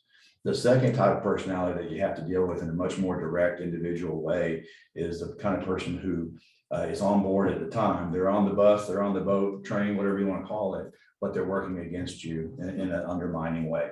And so you find that out pretty quickly because you're talking to the people. And of course you hear from other people about, well, this person said this or this person did that. So, you know, that's the other issue that I have to deal with too, because I can't directly go, if you tell me that you said something, well, I can't just go directly to you and say, well, I heard this, because then I'm selling you out. And so I've got to work around that and either hear it firsthand or go talk to them and have them bring it out to me. So they've got to be on, if they're on, basically the point is that you have to have a conversation with that person that if you're on the bus, this bus is going that direction. And if you don't like that, that's fine. But you need to find another bus. That's what it kind of boils down to. Ultimately, it may come to that conversation. I've had those conversations before regarding that specific type of behavior. I've also had the conversations many times regarding demotions or, you know, punishment, punitive punishment, things like that. But those are the two that I see. The kind of person in the room that offers resistance and is negative, I actually like, because that doesn't get you into the group thing mode. The second type of person I really have a problem with, because they're on the bus, but they're working against you. And those kind of persons, I have a direct conversation with. I can take the next question. So shifting gears a little bit, what do you see your role is in assisting the city commission to develop policy decisions for the community? And also you can include advisory boards in your answer if you want, but. And if I might, do you mind if I Do it, yeah, go for it. to talk us through how you would take this group first through a difficult policy discussion where you're going to bring it to them initially, what process do you use, and how do you get from here to wherever the policy ends up at and whatever form it ends up in? Right. Okay. I do that, and like I do a lot of things, if I come into a group that's going to be making the decision on a policy, then what I would do is I would come in and go, hey, everybody, we're here. This is the reason we're here.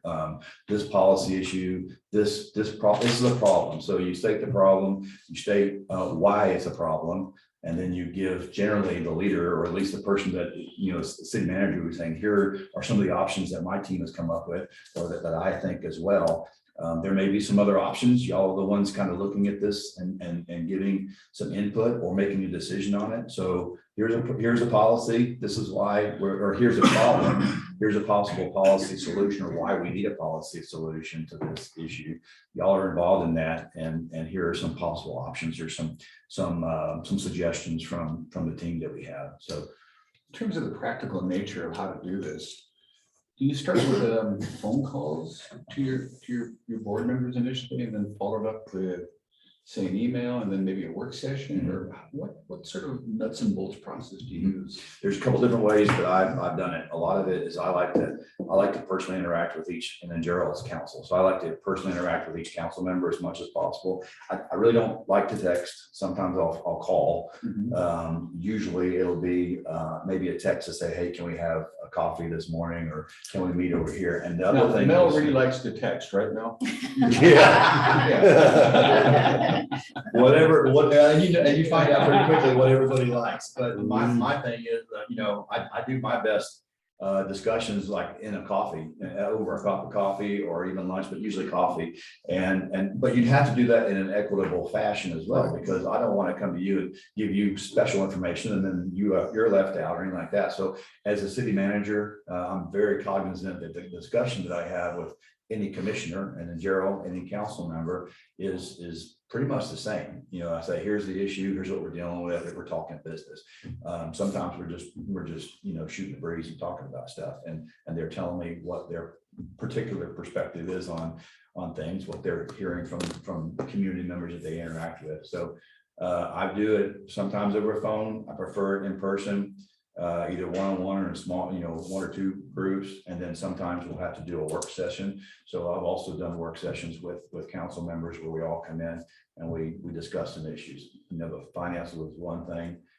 Capital improvement projects was the last thing, was a big deal because a lot of the council in general, when that transition between a very small group of people, 2 or 3 that really know what's going on, and the actual council itself of 7 people. So the rest of the council really needed to know and be on the same page as everybody else. That was one of the things I identified pretty quickly on, that a lot of the council did not know a lot of the capital improvement projects that we were dealing with, and they need to know because they're voting on it.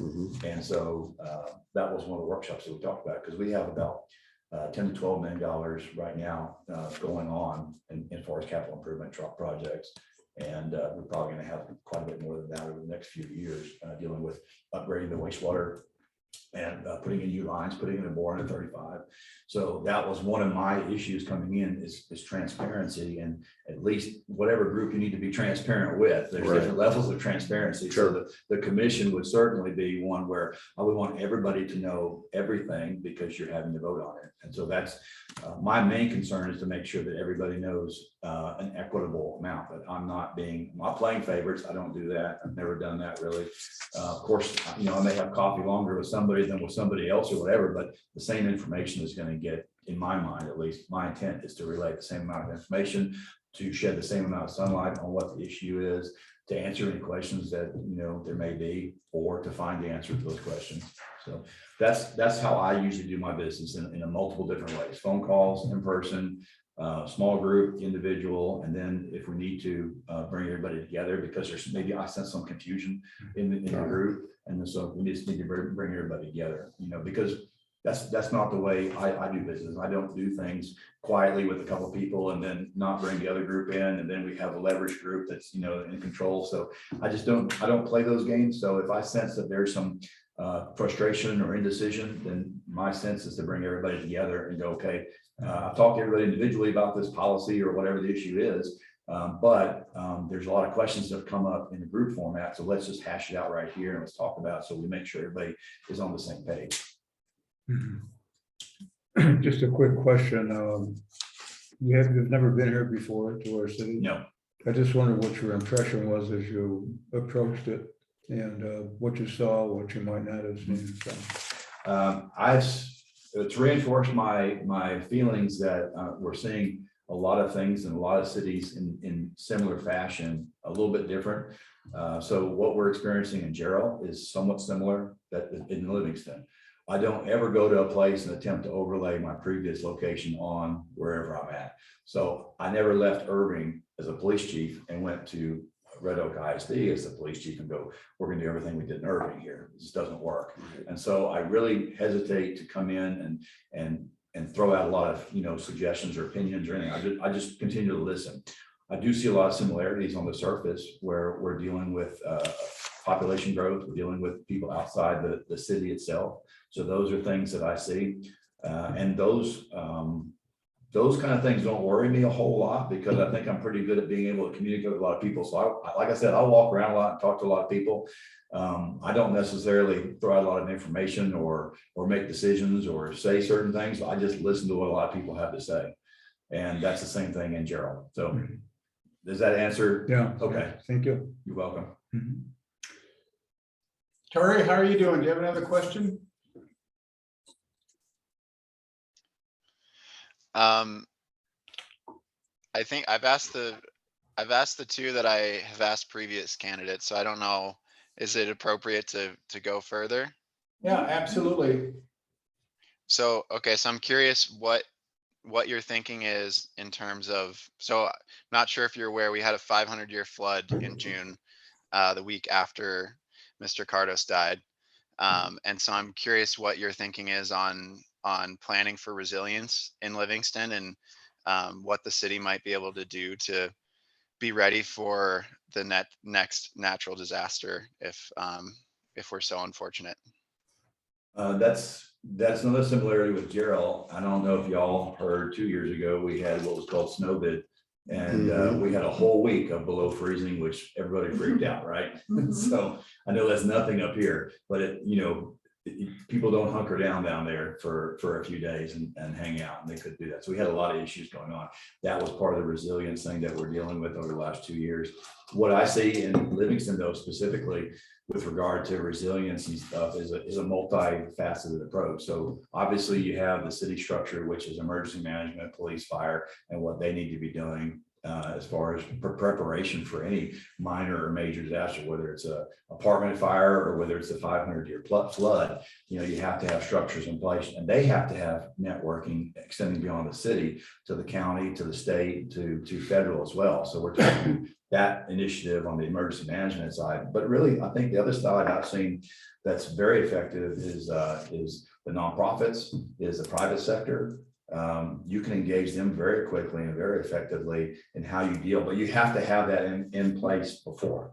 And so some of that can be done on the police and fire and emergency management side preparation, but some of that is done in other ways through other groups, maybe through an actual committee that is a group that's assigned to deal as nonprofits and private area. What are we going to bring in? We're going to bring in water. We're going to bring in shelter, heaters, whatever the case may be. And you've already set that up and you've prepared that side of it too, because that side responds very quickly, usually on a local level to issues. And then for the extended period of time, if you're talking about displacement, if you're talking about a lot of other things, then you're engaging more of the state and federal resources. So that's what I do. And that's what we do in Gerald. So make sure those plans are in place.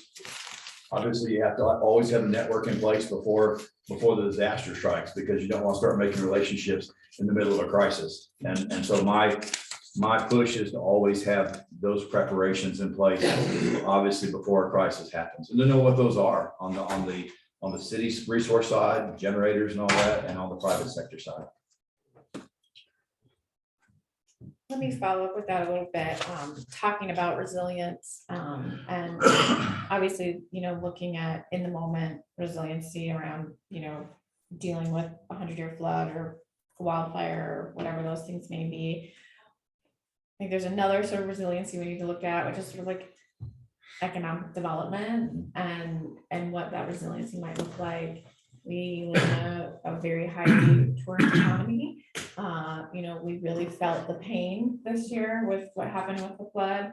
And just kind of wondering what your experience is with economic development. We have a economic development committee, which is separate from the council. And there's a director of the committee. So I interact with her quite a bit.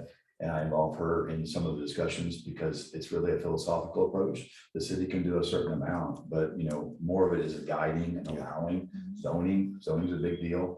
Affordable housing is another big deal. Where are you doing it? And somebody needs to understand the contextual framework of the whole idea of what we're doing, because you can't do it in a patchwork way, or you come up with patchwork zoning, patchwork solutions and stuff. And so you've got the chamber, you've got the economic development. You really have to work, and that's part of the city manager's job too, is to work with all those different groups and also bring those groups together when there's a need, quarterly, twice yearly, whatever the case may be, because it's really a philosophical approach in my mind. And that's what we're dealing with too, is, the 24 developments. When is it happening? When are they going vertical? When are they flushing toilets? What do we need? What infrastructure do we need in place? When? And so it's a very interesting puzzle, because it's not just a two-dimensional puzzle, it's three-dimensional, longitudinal nature. So to answer that further, I would say that you have to. I don't come into Livingston and presume what I think are the draws. Now, obviously, fishing is a big draw. Yellowstone's a big draw, but what does that look like? And you have to talk to the people that are here that have those ideas and go, okay, how does that idea fit into the overall development? How does that fit into the overall framework of what we're all working toward? The commission view, the community view, how does it all work together? And so to me, that's part of the city manager job, is to walk around and ask those questions, but always be able and be ready, whatever group you're involved in, to throw out a suggestion or ask a question or that kind of thing. Because then you usually come up with a a lot of interesting directions. We do that in the policing side now. We keep talking about 21st century policing, but what does that really look like? And it really carries over to any organization, especially the city, where this is a little bit of a segue to your question, but it's a very big part of the way I do business with interacting with people that we're bringing in, because you have some vacancies here in the city. So a lot of what I look at is we can always teach you the skill set, but I can't teach you to be coachable and approachable. And so that's a big deal to me, is bringing in the right type of personality. You're hiring for attitude in any organization. So you're hiring for attitude in the city. The people that you bring in, no matter where they are, they're involved in customer service. And so we can always bring you in to any organization and teach you how to do something. I just can't teach you to park your ego, or to be coachable, or to be in a coffee shop as a police officer, or as a wastewater person, or anybody that's involved with the city. Can't teach you to be in a coffee shop in line waiting for a cup of coffee and have a citizen come up to you and talk to you and have a conversation.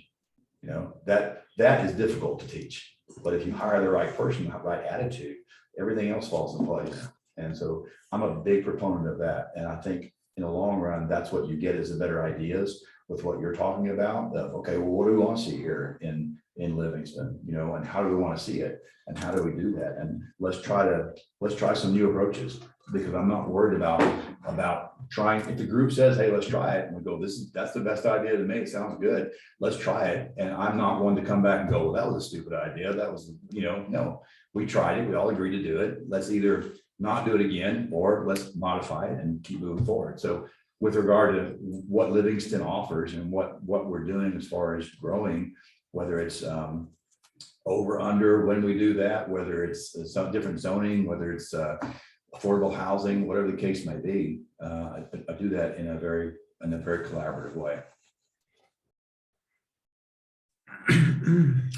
Other questions? We have some more time, another 10 minutes, 5-10 minutes or so. Very well at keeping your attention. On task and on target. I try. Well, I can get kind of worried, but I figure, you guys after a little while, I'm this way, no matter where I'm at, we could be sitting down having a cup of coffee or having lunch, and I'm this way. So, it's an interesting decision y'all have as far as different personalities and all. You have a question? I can tell. I do. You have a lot of police experience and now a PhD, or very close to having a PhD in criminal justice. So congratulations on that, first of all. Thank you. For that process. My wife said I've gotten dumber on the And condolences on the amount of time you had to put in too. Yeah. But I'm curious to what you say to folks in Livingston who are like, why do you want to be a city manager? You've done all this work in policing and criminal justice, gotten your degree, you've gotten your PhD. So why do you want to be a city manager when it feels like you've really been on this policing path? And I just wonder what you would say to the citizens of Livingston about that. Right. I would initially say, to answer your question directly, that I've always looked over my career for the biggest challenges. And I consider city management now to be my biggest challenge. Not that I have policing figured out, or by any means, or police chiefing figured out, I think I've got a good handle on it, a good understanding of it, but certainly I consider city management the biggest challenge. So that answers your question directly, hopefully. And I think you see that in my career pattern, where I was in narcotics and promoted out of narcotics to a sergeant in Irving. I stayed a sergeant for 17 years because I really enjoyed face-to-face conversations. I think that as a sergeant position is where you learn most of your leadership ability, talking to people directly and dealing with those individual problems that, the molehills that become mountains. And the nuances of being a first-line supervisor were exciting and challenging to me. But I've always moved around. If you look at my policing time, I've always moved around to where I consider the biggest challenges to be. Narcotics was a big challenge, supervising was a big challenge, but then within supervising, I went to different areas too, within the police department. I could have stayed at the police department easily for 35 years, phoned it in and been done with it, but I didn't do that. I think that would again speak to my desire to look for challenges. And so I left at 24 years, which was not really the best time to leave. I could have stayed another 6 or 8 years, and that would have been much better financially for me, much smarter probably. But I'm not one to say, because you're only around one time in this life. So I don't ever want to look back and go, I just parked myself in a position. And so that's why I look for a position where I can do 5, 10 years at least, and I'll still continue to be challenged. So that answers the backstory, hopefully, of your question there as well. And I think you see that over my whole career progression. Tori, anything else from your end? No, I don't think so. It's been pretty comprehensive. We've touched on a lot of things in a short amount of time, so thanks for that. Yeah, it's almost like we touched on all 15 questions. I mean, I'm looking, I need that, no, that's been answered. That's been answered, so, yeah. What questions do you have for this group? What can they answer for you? Well, a lot of that was answered in the informal meet and greet about some of the bigger issues, but what are y'all's expectations for the next city manager? That would be my primary question. How involved will y'all be, and what does that look like? And by y'all, that means the commission? Yeah, I'm sorry. Okay. You all, I'm sorry. I forgot. I'm a Seattle guy, so I Okay, got that's- to see this foreign language stuff. You know? And I don't even consider that I say y'all a lot, but apparently I did. I said it a few times last night. So what are You can say. your y'all. expectations as a group? We didn't have Seattle, but you can probably say, yeah, there's quite a few y'alls around. here, so yes, there are Sorry. It's all right. That's good. Good point. expectations from us for the next city manager. That's a great question. I mean, I can go first. I'll jump into the deep end of the pool. Yeah. I would, these last couple years have just been so much with the pandemic, which was hard everywhere, and Montana's no exception.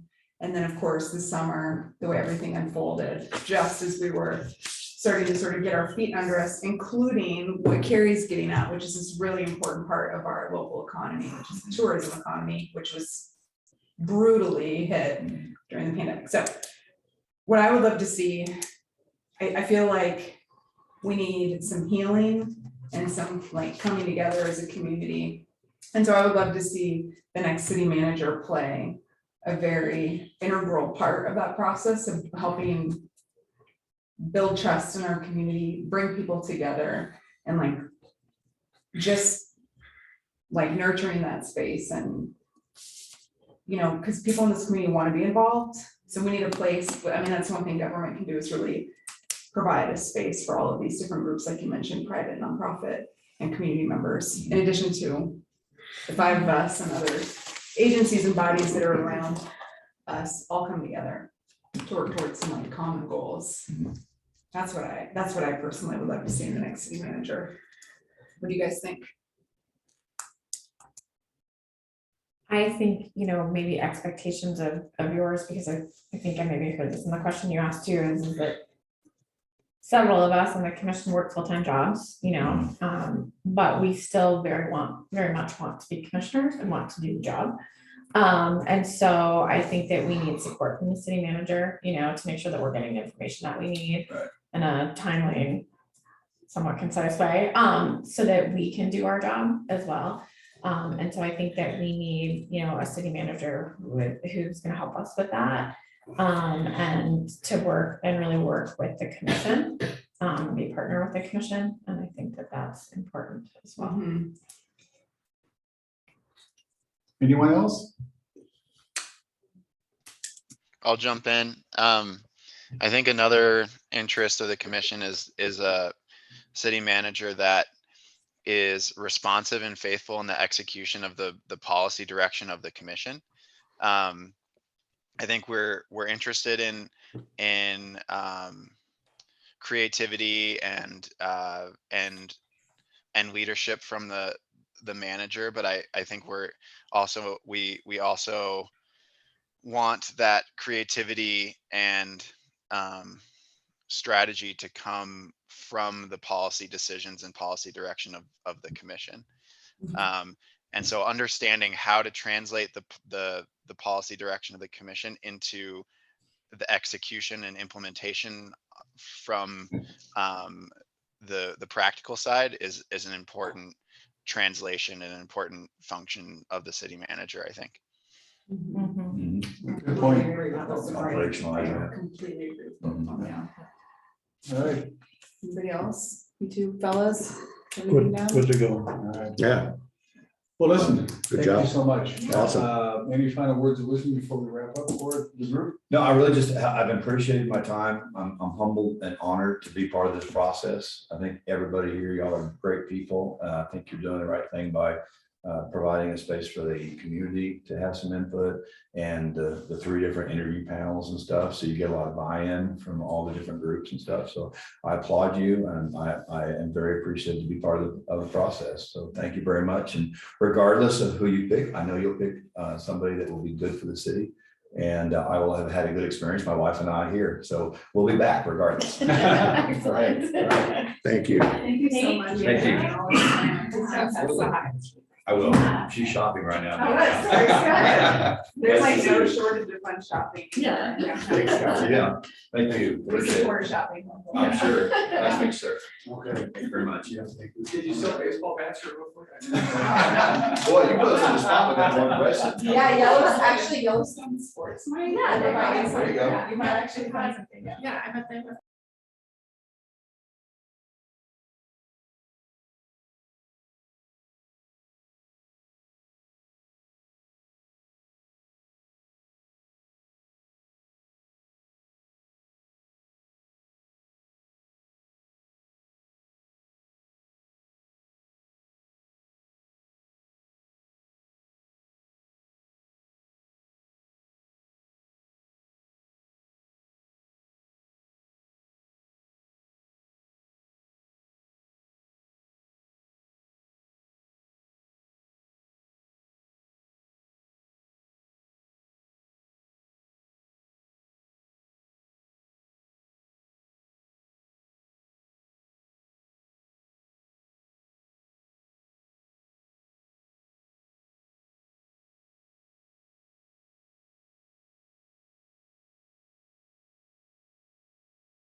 Can you all hear me?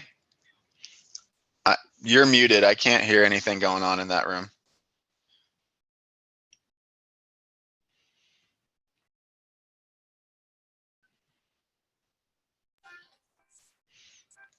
Okay, we're done talking Thank you. about this.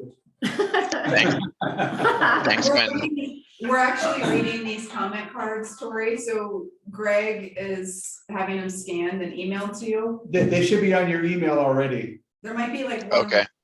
So you can, For your reading pleasure. we're like passing the stacks around and reading.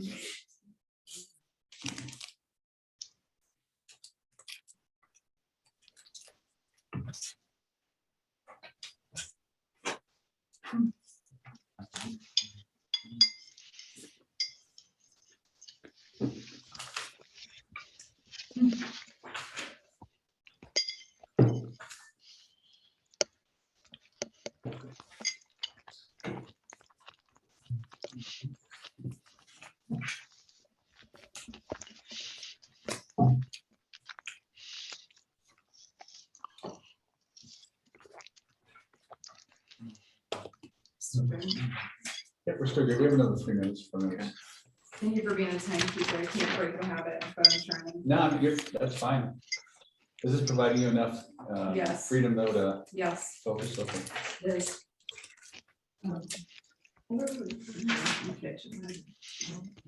He'll be last. Oh, where is he now? Like what room is he in? He's actually got a, that's Gator, and he's got a bye now. He's not in an interview. So he won't be here till he'll be here at noon. He Yeah. told me yesterday it's Gager, right? Gager. With pager. Oh, Like that's a good to know. pager. Yeah. Thank I, you. yeah, well, I do the rhyme, my last name rhymes with thing too. So Yeah. it's interesting, the I didn't know newts that. rhymes with boots. Yeah, Say that again? newts rhymes with No, boots. Yeah. I probably would have mispronounced that too. Thank you. No, but like I didn't, I asked Yeah. him too, because I couldn't figure out how to say his name. Yeah.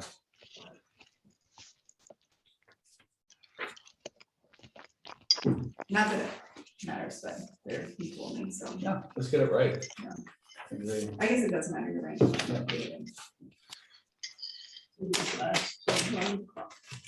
We'll have a break. 12, I'm sorry, what was it again? This lasts till 1 and 12. Well, we take a break from 11 to 12. And then, because Commissioner Lyons has a conflict that he has to attend between 11 and 12, which is fine. And then we're going to start up again at 12 and go to 1 o'clock. Yeah. And then at that point, we go into closed session because we bring all of the, and we start debating the terms and uses. Just think out of respect to the candidates. that should be in closed session. Who has another stack they want to swap with? All right. Anybody? Is this an available stack? I think that's an available stack, yep. And I think that, this is a stack you haven't seen yet. I saw that one. You did, okay.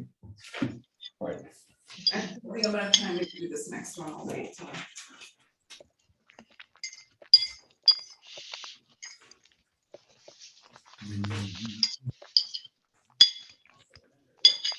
My eyes break.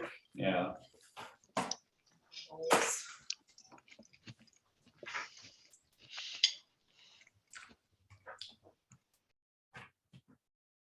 All right, I'm gonna go see if our candidates out there. Okay. Guys, do you need anything to drink? Does anybody need anything before? Good. Is everybody good? Patricia, you're good?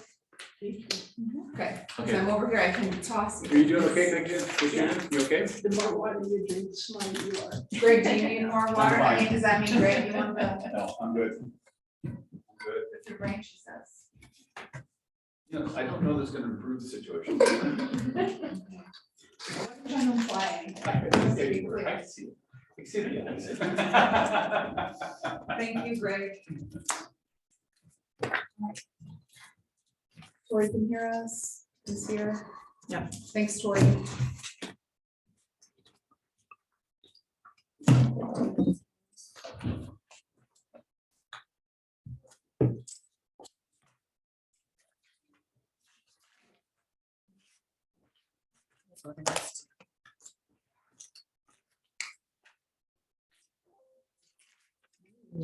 That's fun noise. lost my list of questions. I wonder if they got mixed up in one of the packs. We can love.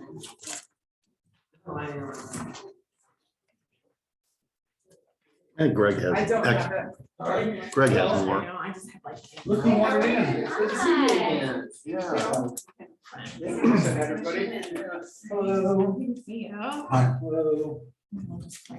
I'll come around to you. I lost something. I'm looking really Yeah, quick. boy, John. That's you. Thank you. Okay. I'm sorry. Oh, wonderful. I'll say hello to. This is Patricia Graybo. Hello, good to meet you.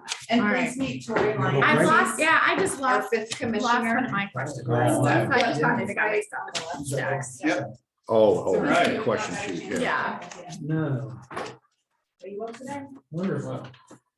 Well, thanks again for coming back. We're very excited to have you here.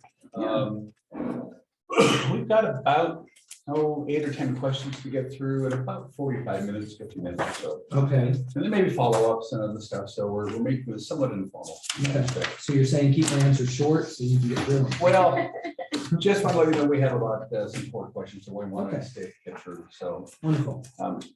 so I guess the kickoff question is why come to Livingston and why now? What is it about this particular job? There's lots of jobs out there that you could be applying for. Sure. What is it about this one that tweaks your interest?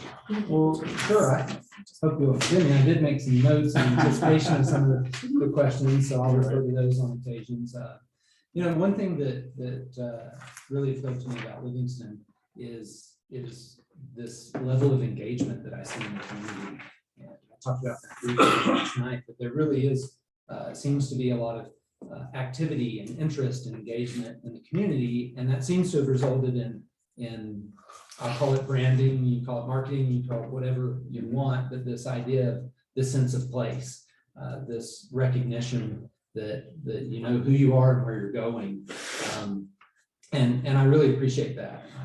While I was in Saluda, we built that sense of place. It went from the conversations went from, well, that's not Saluda, that's not who we are, to what is Saluda and where are we going. And Livingston seems to have that, and I like that a lot. You know, there's some personal reasons to come, proximity to the airport, and my ability for my wife to go take care of her mom as she's aging, proximity to a school that my son's dual enrolled in for college, and that he'll be going to. So some of that plays into it, but those are all personal reasons. And then the why now. You know, it's my work in Baker City is we're getting a lot done. Lots of things are happening and having a lot of success. But there's kind of we've hit a point where I think it's time for a fresh face to kind of carry Baker City forward and make a difference there. Just like, you know, here it's time for. You've had a course of events that have led to the time for the new phase here, so. All right, thank you. You're welcome. Who has the first question? Do you want me to start again, folks? Yep. All right. Let's not break the rhythm. We're gonna jump right into the Okay. stuff. Excellent. So share with us your preferred budget process and how you involve the commission Okay. in the process. So I will say this, I'm not sure what legal requirements Montana has for the process, but generally speaking, what I like to do is start with staff in January. And we go through the budget, look at every detail of it, have every director go understand their budget, how their money was spent, what it was spent on in its entirety. And then I meet with the directors. We prepare the ideas or the numbers and what's needed in order to meet the program requirements, the things that are either mandated by the state or that the city has to do just to function. And then beyond that, to take the council goals and the efforts that council wants to accomplish and make sure that those are reflected in the budget. Because if y'all have a goal and you want it done and there's no money in the budget for it, then that goal is not going to happen. Right. And so then after we finish that, then it's time to present it to council or the budget board, depending on how the state requires that set up to be. where you can start to review that budget and understand, get the idea of what it's trying to accomplish. And then with that, then there's the public notices, public hearings, so that the public can review it and see if it meets the goals that they've elected y'all for. And then it can go back and forth between the council and your budget board and until everybody's comfortable with it and it's ready for adoption. So I think that's a simple scaled down nuts and bolts of it. Yeah. I'll just ask a follow-up. So you talked about the process and the council goals. So Mhm. are you thinking like the council goals would be a reflection of the documents that we've passed, or would you sort of invite us into a conversation where we're talking about which goals are happening now in this budget and which ones later? Like, what does that look like for you? So it could be a conglomeration of items like that. Generally speaking, I'd say yes, you've passed strategic plans, so you have documents that define where the city is headed, what the 20-year plan is. And so the budget should in some way move us in the direction of those documents. However, oftentimes there are specifics that the council has said this year, the focus is going to be public safety, or the focus is going to be whatever. And those may be, currently we set those goals every January. And then in meetings throughout the year, as agenda items come up, I'll point out and say, council, sorry, I work with the council right now. It's fine. This goal or this agenda item reflects council goal 3 that y'all are working on this year. And so it could be both. It could be the documents and it could be specific goals that we've sat down as staff and council and set forth at the beginning of the year.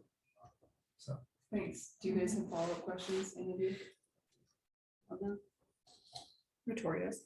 Go ahead, Tori. I just think this is probably an opportune time to ask my question of what, so I understand your continued use of the term council. We're a commission. It's a commission manager style of government.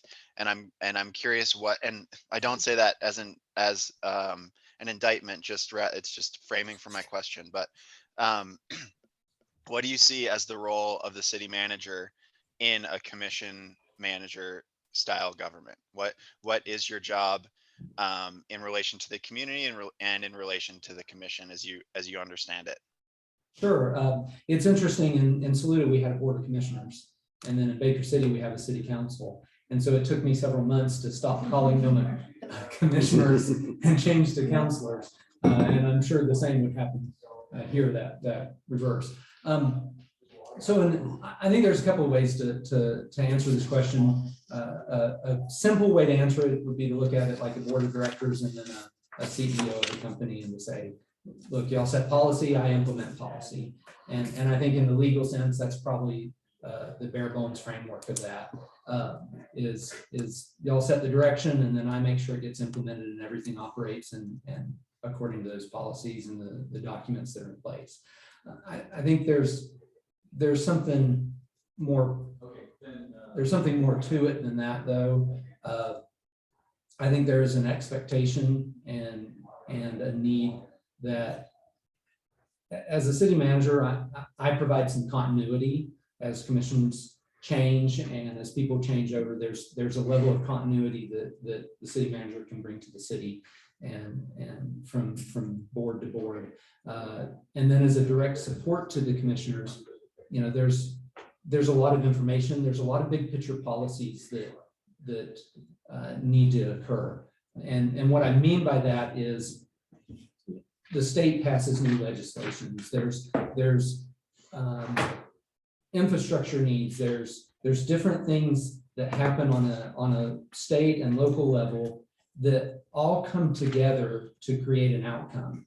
And as a board of commissioners, I think you have an expectation that I will look at all those different moving components and bring them together and say, if you make a decision, this is how it interplays in the whole, so that you're not making decisions in vacuums.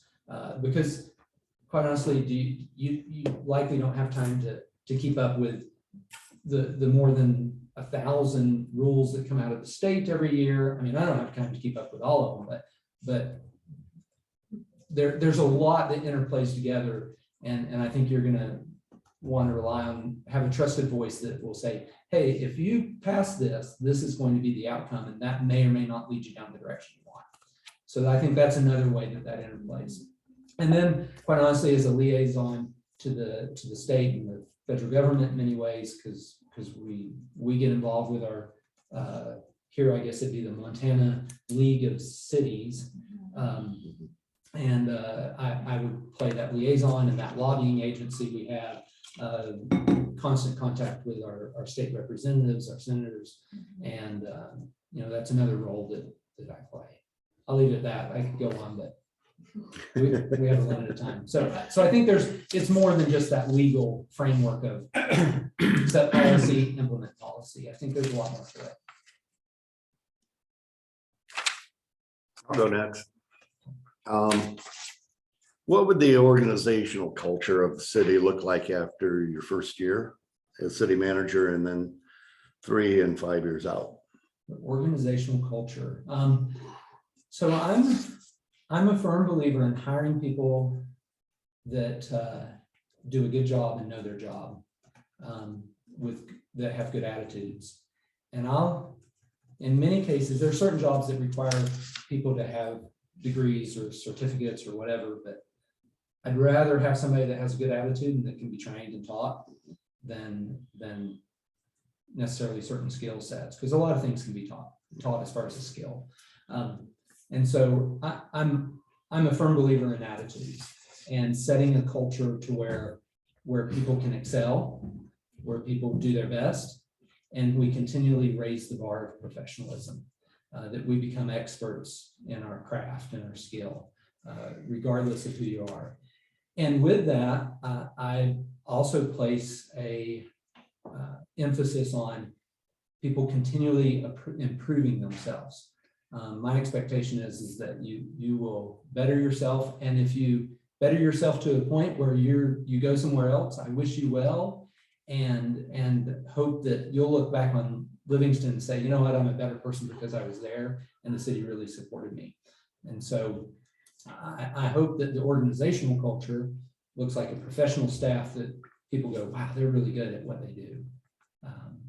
And that would be after year 1, year 2, year 3, year 4, and that it's just ever improving. Thank you. Yeah. When you meet resistance from a subordinate, when implementing change, what initiatives would you implement to reach a successful outcome? Well, it depends on the resistance. Some things are resistance where you just say, look, come on, this is how we're going to do it. I know you don't like it, but we'll do our best to work through it and move on. Generally, that's the resistance you need, because something's changed. It means they have to do something more in their job, or there maybe a part of their job is going away and they don't like that, and they're concerned or afraid that they're going to lose their job or whatever. And so trying to alleviate those concerns, come first. It's that personal. I try to rely on that personal relationship. What have we built to say, okay, this is how we're going to operate and we're going to move forward. That way I don't have to be an autocratic leader in that regards. Certainly if it's something that there's continued resistance and persuasion does not prevail upon, then we can certainly head down the road of corrective actions and performance improvement plans and work plans and all of that sort of stuff to deal with the resistance. But I prefer the persuasion first. No. I just wonder what your first impression was of Livingston, just what you've seen so far and how you feel about it. Well, I've visited Livingston before. I've driven through Livingston and stopped in town in my travels, and so I'll kind of skip from those impressions and go to the first impression. As I read through the recruitment and as I started to research a little bit about it, It's gonna sound odd, I greatly appreciated rustic, refined, and legendary. And then the things I read about the Western culture and the friendly values and the welcoming community, and as those as the first impressions, I thought it's nice to see a place that has embraced something, embraced who they are, and then welcomes people. The other impression is how many people have moved here and call Livingston home. It reminds me a lot of Saluda.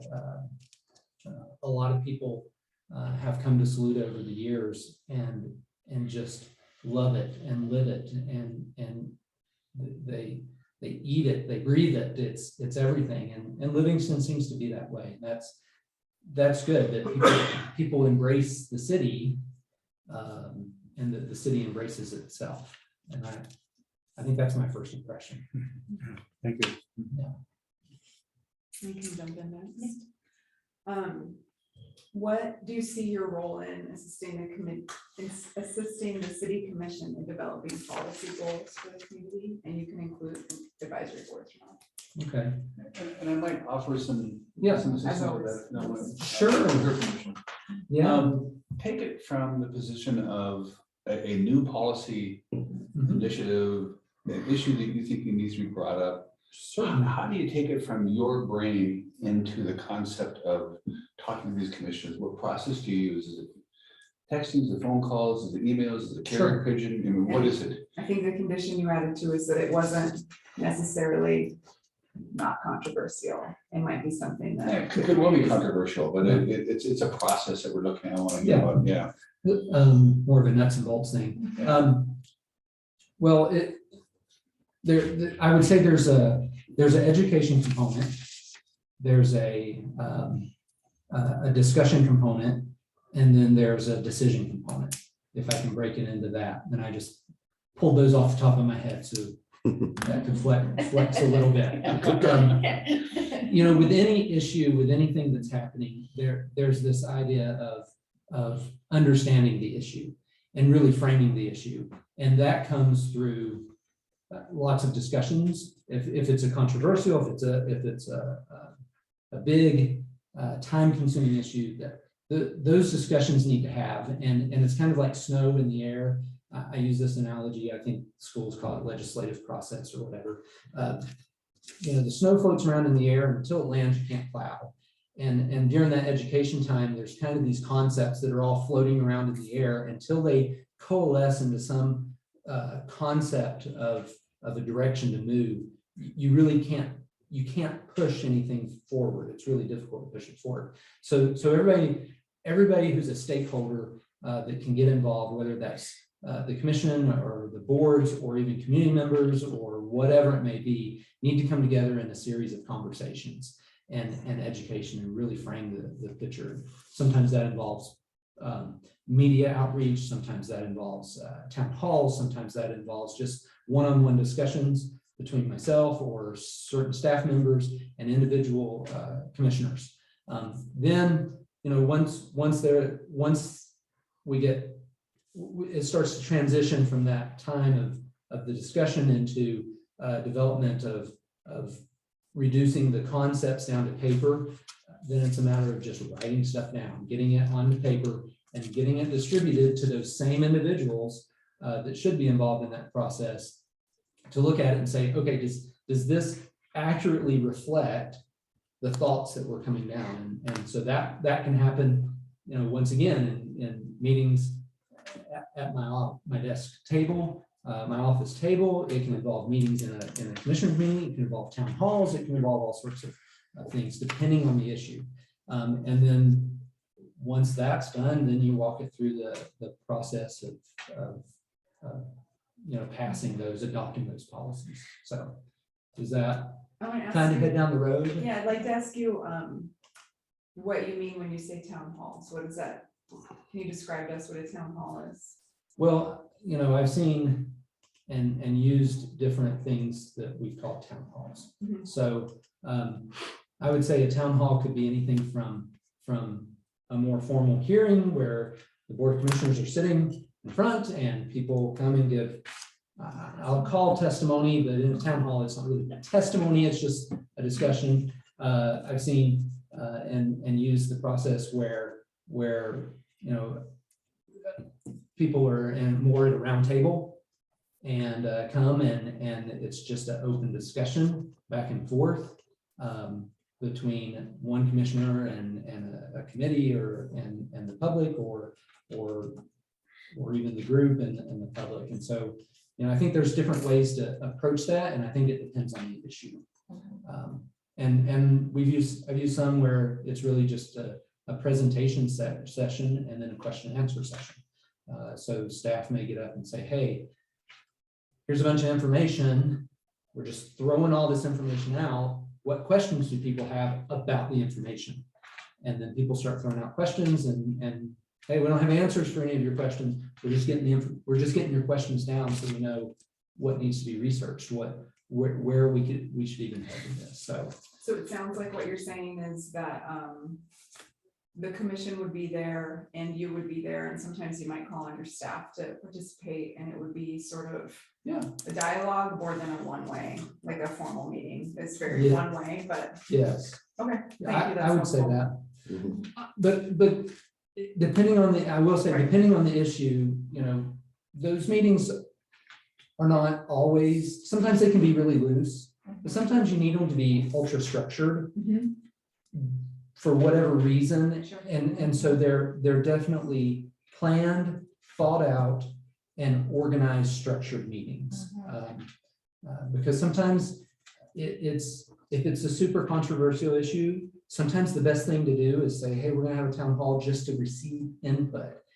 And the decision may be, the discussion may be, hey, Board of Commissioners, or Commission, we think it's best if you just sit and take notes and listen and let people vent. And so I don't want to commit to one thing because I think it's structured on the issue. Yeah, it's that's the situational. discussion. It's like Yeah. facilitating Yeah. opportunities for the snowflakes to coalesce. Yeah. Right? Okay. Thank you. And sometimes, quite honestly, on certain issues, it may be worth saying, hey, let's bring in a facilitator. Let's bring in an outside person to help make sure that the public is heard, the commission is able to share and everything goes smoothly. So, and we'll know that depending on the issue. Thanks. Yeah. So I'm giving the long answers. Doing fine. Go ahead. I asked follow-up questions. That was my fault. More than yours. You good? Do you all We're have doing fine on time. Okay, good. other folks? Who's next? Okay, Tori. All right. Tori, I think he's frozen or he's. Oh, here he comes. No, No, he's froze. he came off mute. Nobody Can you all can. hear me? Yes, we can hear you. Okay, hopefully, however I'm frozen is in a relatively flattering picture. You're good. Well, you don't have your finger in your nose. You're okay. Somebody can snap a photo of you for yourself. It's okay. So, you know, it seems to me like your experience, at least as a city manager in North Carolina, in a mountain community, in Baker City, in Eastern Oregon, you know, I think one, at least from a geographic perspective, one can draw similarities between those places and Livingston, but that's about the extent of my understanding of the similarities. So I'm curious, what were some of the key issues that we're facing, and maybe try and draw a line between those two communities? What were some of the key issues that you were facing there? And how do you think that might relate to issues that Livingston's facing today? Okay. There's a lot, and so I'll try to be brief, but provide a solid answer there. Yes, I mean, from a standpoint of communities, Saluda was in the mountains, and the railroad fronted our main street, and the Packlet River was a stone's throw down the hill from us, and so you had the mountain, the railroad, and the river. In Baker City, we have the Elkhorn Mountains right up against the edge of the city, and the North Powder River, and the railroad runs right through the city. So we are, as a family, we like to say we're mountain people. We love the mountains. We love swimming in the rivers, we love playing. We really fit in that sort of scenario. As far as the other components, the connections, I think Saluda sat at the top of the steepest railroad grade in mainline railroad grade in the US. And folks from Charleston would come up in the heat of the summer to escape the heat of Charleston and come to the good air of the mountains. And we had a children's hospital in the past where people would send their kids so that they could enjoy the good air of the mountains.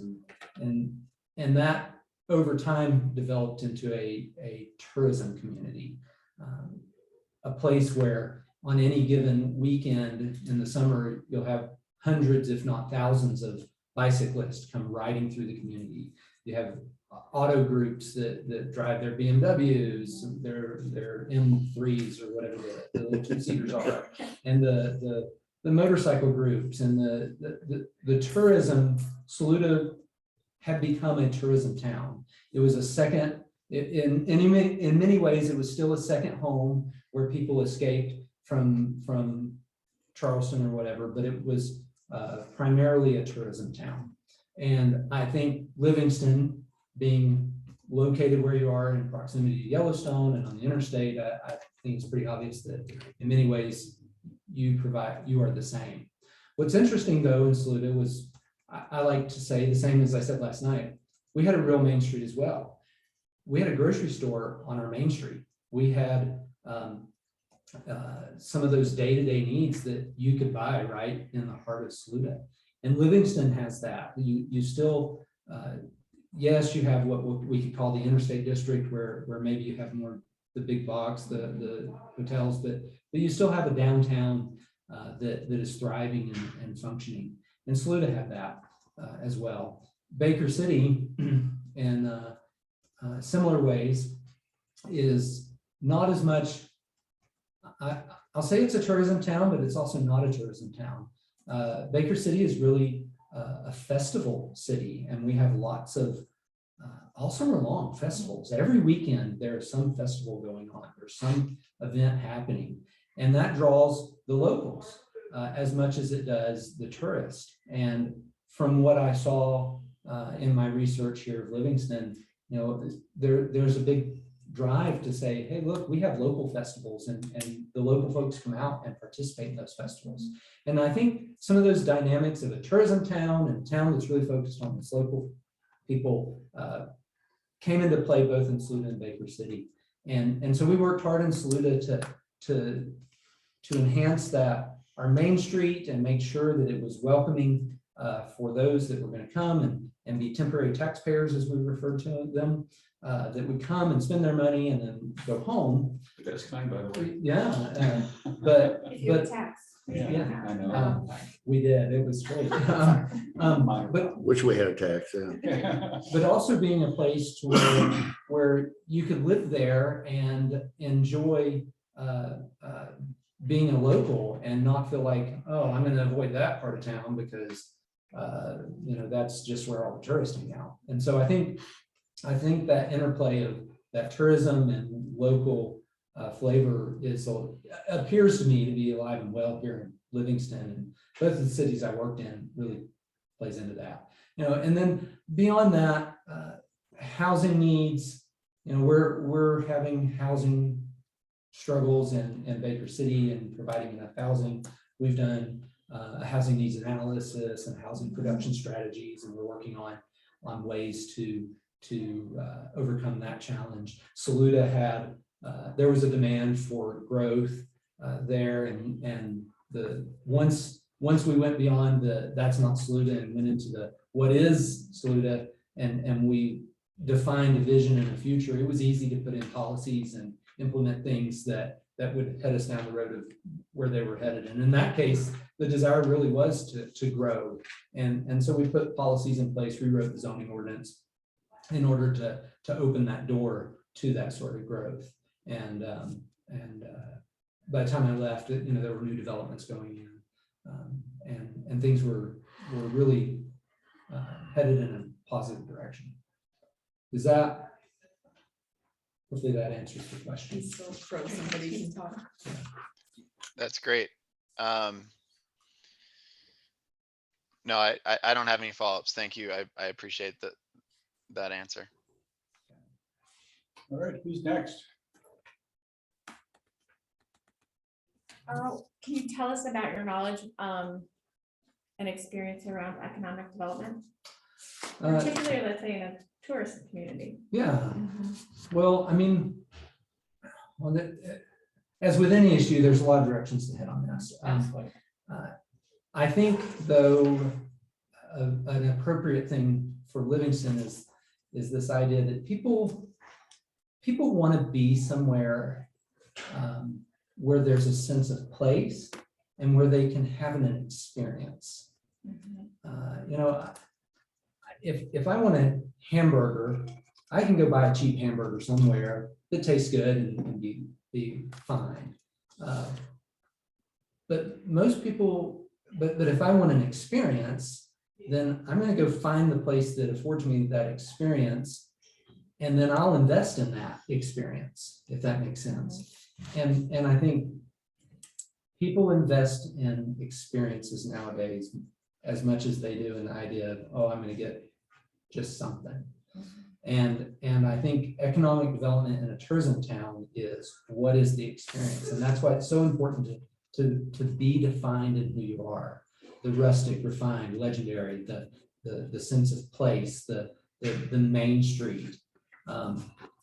If tourism is a driving factor, then you invest in things that will return more of that. If it's not, then you change your direction and invest in something else. And so I think that sense of place is key to that branding, that marketing, as a concept. There's other ways that are more, we'll say, utilitarian to invest in economic development.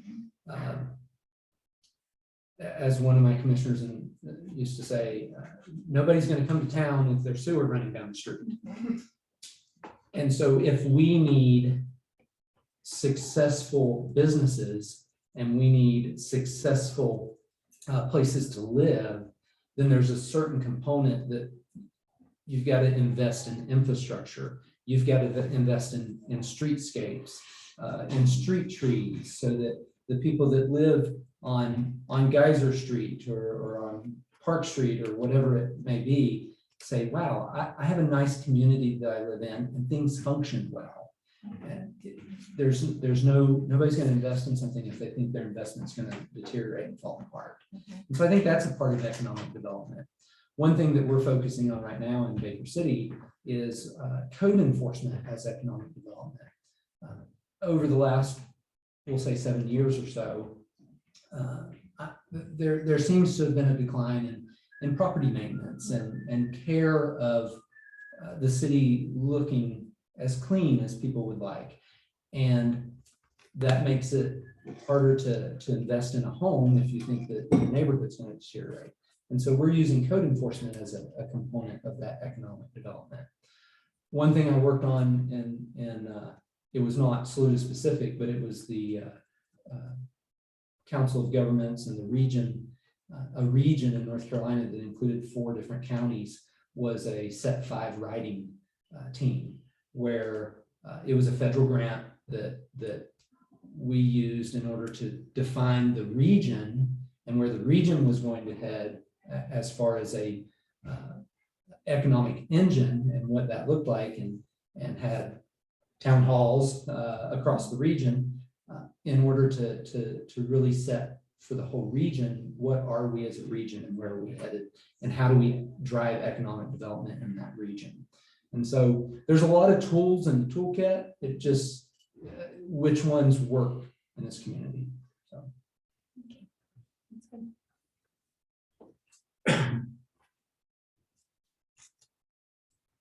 Okay, if we were to talk with past councils, and we might have touched on this, just if I'm being redundant, let me know. Yeah.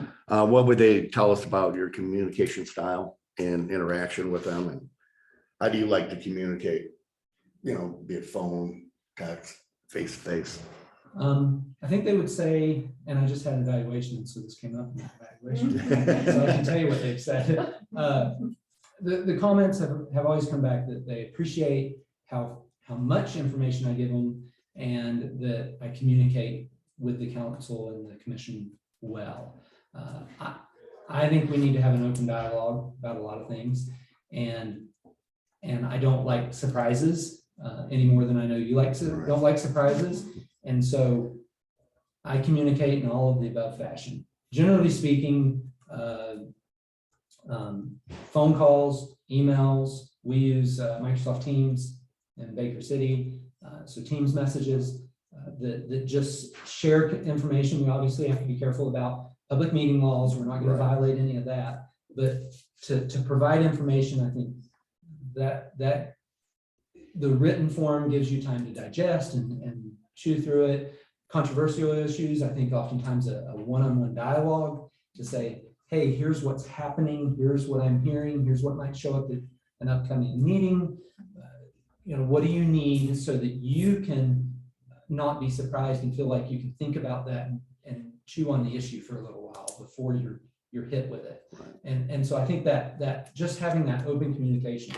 I have some counselors and some commissioners that like to show up in my office and sit down and just ask questions, and I'm always happy to do that as well.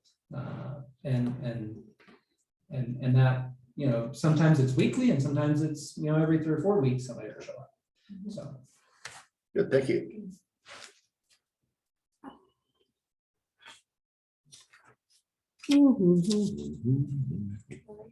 Tori, anything else you want to add right now?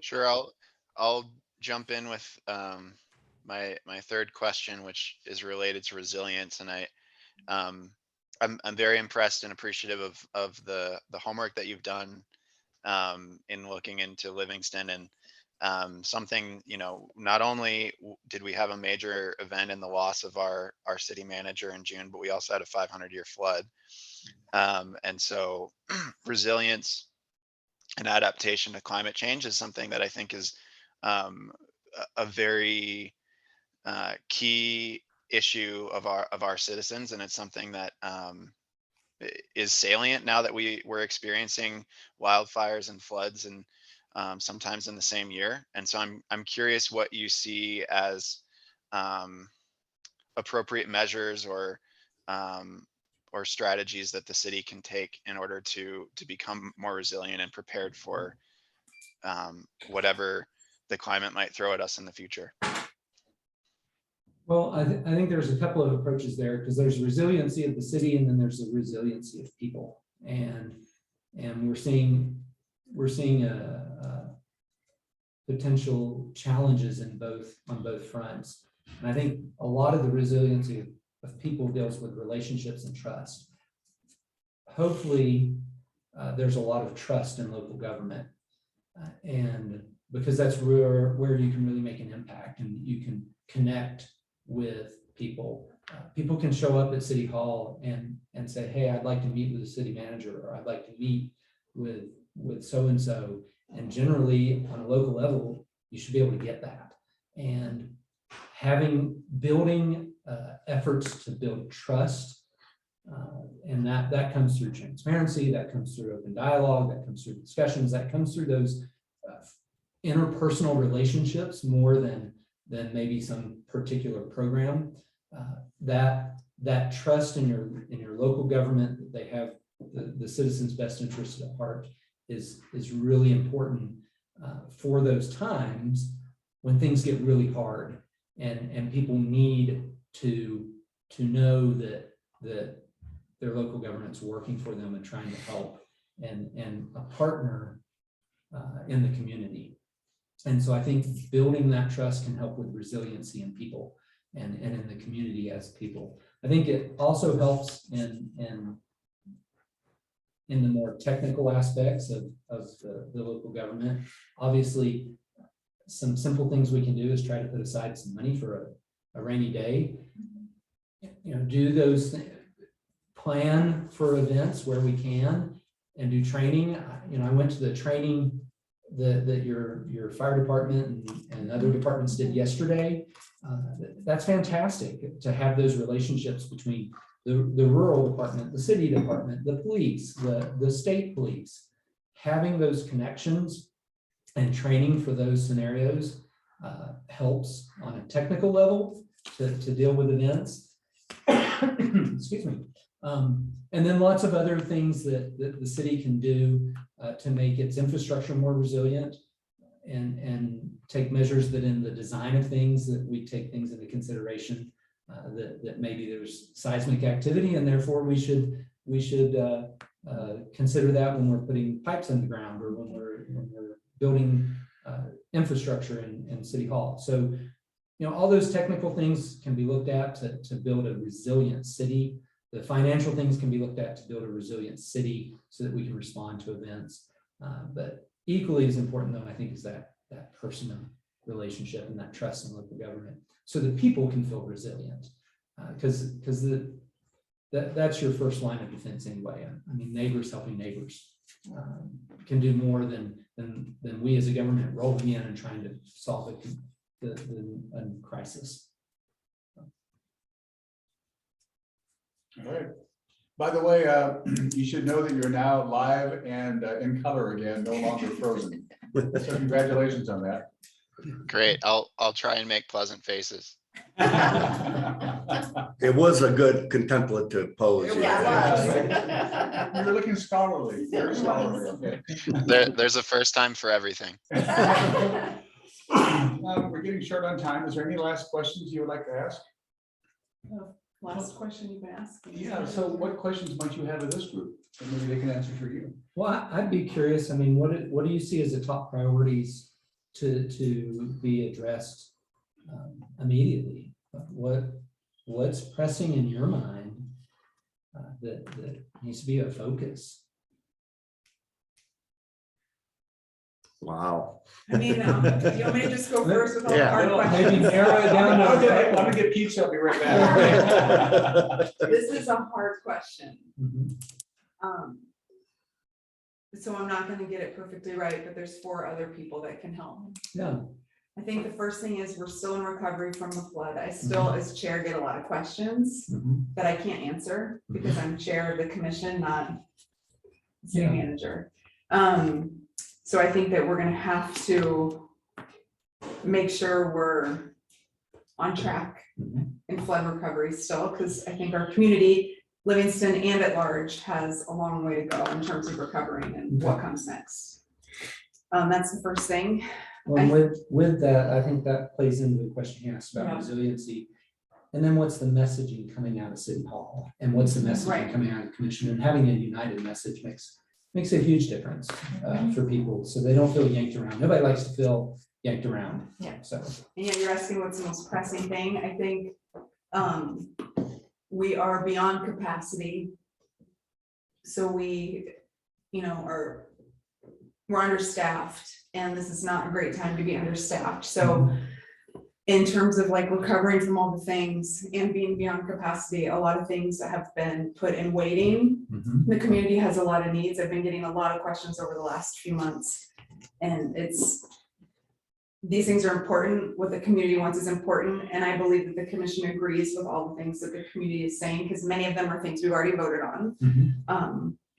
And also, it's true that we can't sort of wait forever, that at some point we're gonna have to Mhm. get our feet back under us as a community and move things back forward in the direction they were going. Okay. Or potentially for the first time, because some of these documents that we've passed in the last couple of years have been new. And so I think it's time to make sure we've already started implementing the growth policy, but there's a lot more to do. And also we have, the active transportation plan and other things that we've voted on as a commission.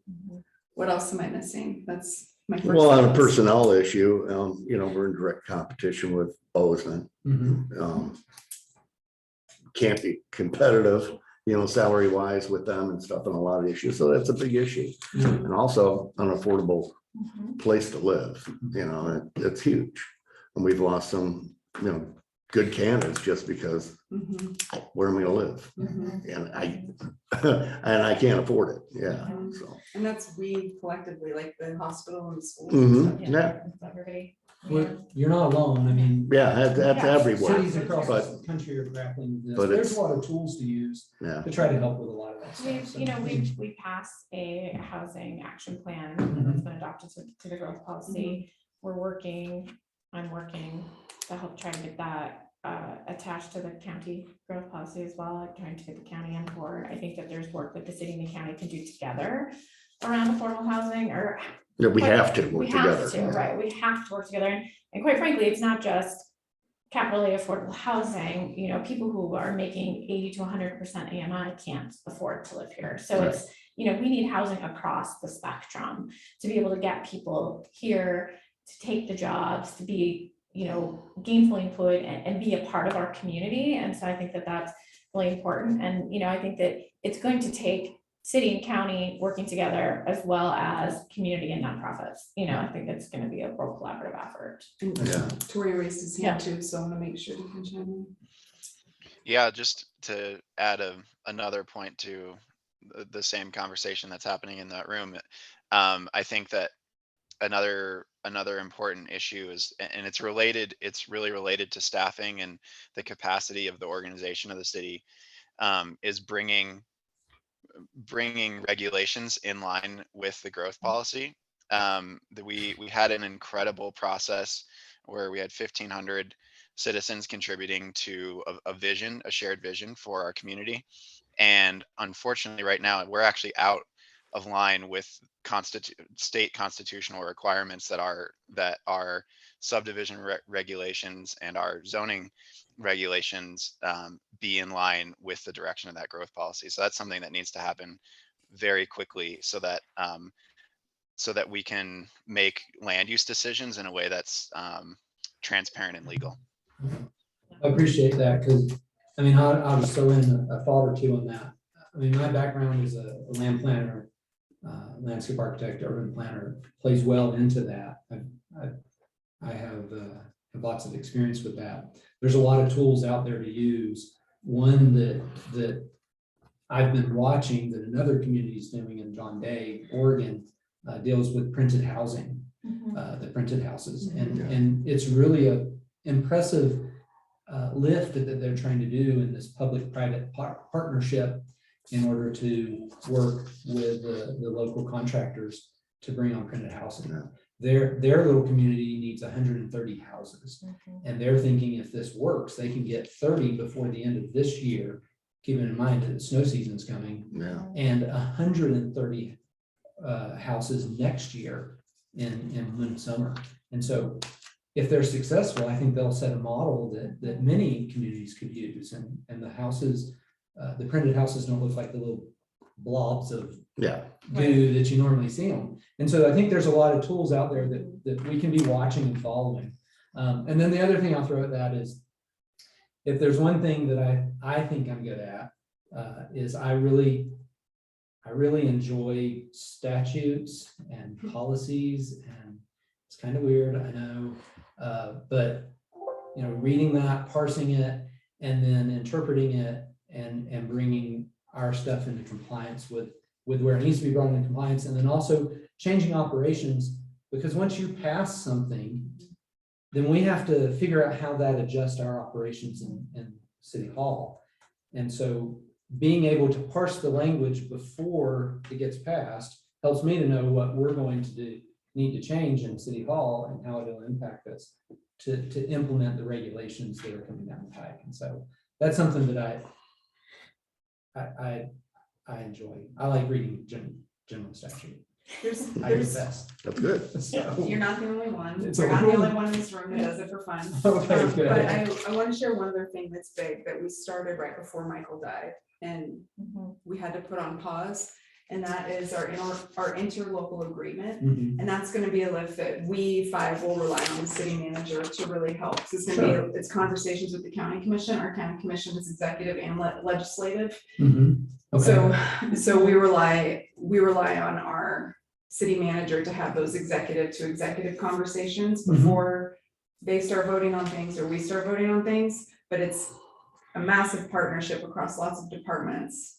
And it's Certainly. needing to be brought into the current times. Yeah. That's what's Sometimes. happened in Baker for a long time and so, yeah. So you've been doing that. We've been, yeah, that's no surprise there.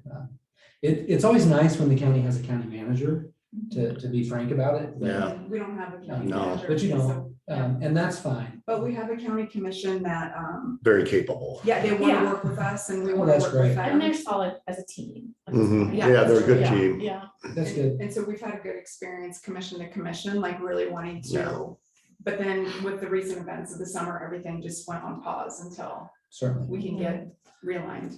Well, and it's not just the commission that you want those Right. agreements with, obviously, it's gonna be the neighboring communities and even a relationship with potentially Bozeman and other communities that are larger, that are good resources, that maybe you don't have the intergovernmental agreements, but those relationships to where if there's a need, you can call. You know, in Saluda, we were a tiny little town and but we had good relationships with Hendersonville and the next county over where as well as Henderson County, where we could call on them and they would come and assist us with things. And we had very little to offer back, but we would do the same back where we could. And so those relationships, more than just the county, obviously need to spread across the board and those agreements. It's a have to do, but it's an opportunity also. Well, and yeah, I'm very comfortable with that. Well, we should probably wrap up. I think we've hit our time frame quite nicely. So any final words of wisdom for us? I thank you for the opportunity and appreciate just being here and how kind and welcoming everybody has been. So thank you. I'll just say Thank thank you. you. Yeah. All right. Yeah. Excellent. It's been a real pleasure. Thank you so much. Thank you. Do you want to take a water too? Thanks, John. Thank you. That would, Yeah. that would. I think we're the refreshment would be the other thing also. Or there's little things that put in the water too, I just noticed. It's Oh, good to wow, meet you as it's well. not bad. Meet you. Cashiers, I used to fish in a little pond with my dad in Cashiers, so That's where he's still is, sometimes can't tell if it's frozen. No, he's there. He's there. He's there. I'm here. Take a break, buddy. Yeah, we'll see you at. White House. What time do we see him? One. About, No, noon. Noon. Came west. okay, See so, you at noon. yeah, Tori will see you at noon. Wow. 150 years ago. Great, thanks. Cashiers is a gorgeous. Okay. town. It is just beautiful. So I all of that. On our own for lunch or was? Yeah. Yeah. Until I found out. Yeah. Yeah, I'm just curious. You know, I was. I-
Are muted.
It will survive, just like Gloria says. We should move those not to the top of the table, but at them, yeah. We don't need to. Advertise them, yeah. Can I just, I'm just gonna stick them under Yeah, here. stick them under there. Is that okay? Yeah, please do. Good, just, well, how are you doing? Little tiny room is so warm, it's probably 80 Oh, degrees. yeah. Is Is there windows or a fan? We have 2 windows. So warm.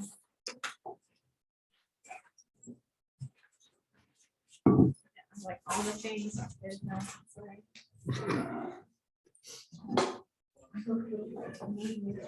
It looks like you've been sitting here for 3 hours. I this know. morning. Is everybody good? I'm just making my. I think we're out of coffee. in here. All right. If that's okay. Hey, how's it going? Nice to meet you. You recall this character from last night? See you again.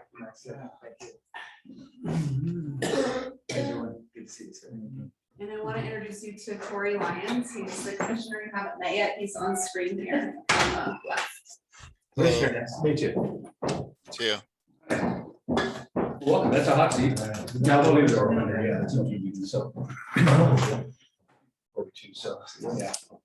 Thanks. What if I should close that door? Maybe just because the like. Just because you the know, door is so it's close. huge. Yeah, yeah, I think that's We right. have As enough long people online who watch. as long as we have one door open, I think. we're- Yeah. Oh, Joe. That No, it's was really definitive. dramatic. It was a win. There's no ambiguity It about was a win. that. It was a win. And you can say that and we'll all believe you. Yeah, it works here. Yeah. All right, well, we have about 45 minutes, and we're gonna go through maybe 10 questions, so maybe a few more. We've got separate core questions, but the conversation's been evolving as the questions go through, so they'll feel free to, to participate in that if you like, in terms of, something comes up for you want to ask a question about, please dive in. I believe you're starting. Actually, you usually start with yeah. the warm-up You question. gave me a lunch break. and I said, It's okay. it It's a happens. team effort, Greg. Something to do with motivation or something. I just, I think with having too much food. Well, we've chatted a little bit about this last night, but I'd be curious to hear again your thoughts about why Livingston, why now? What is it about this particular job that interests you? Because there's so many opportunities out there right now and city manager and stuff. Yeah, I, first of all, thank you everyone for having me. It's great to see you all again and to meet you also, Commissioner Lyons. And, I guess I kind of go back a little bit to the supplemental question that was asked. And it's, just kind of on a personal side. Livingston is a beautiful area and an area that we're familiar with by virtue of my wife going to MSU. And I graduated from there and we've come back a few times for various events. And so it's a familiar area in that regard. And, professionally speaking, I think Livingston has a lot of similarities to the city of Ketchum, where I most recently was. And I think it faces a lot of the same challenges that Ketchum faced, although, is a bit at a different, time in its evolution. And so I think it is a city that is manageable and fits my skill set and what I know and what I'm comfortable with. But also, has some new challenges just by virtue of where it is, kind of in the development phase. And I see a lot of opportunity here. And it seems like it's a very well-run city. So I commend you all for that. There's a number of documents, the growth plan we spoke about last night, I think is a great document.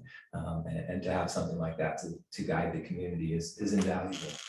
That's one of the problems that Ketchum has, that the comp plan and the zoning don't necessarily match up. And it's hard to say with an 8 or 9-year-old comp plan, whether that's really a valid document anymore. But you folks don't have that issue, and you have a nice foundation to build on. And so I see a lot of opportunity here, and I think it's a place I could be successful professionally.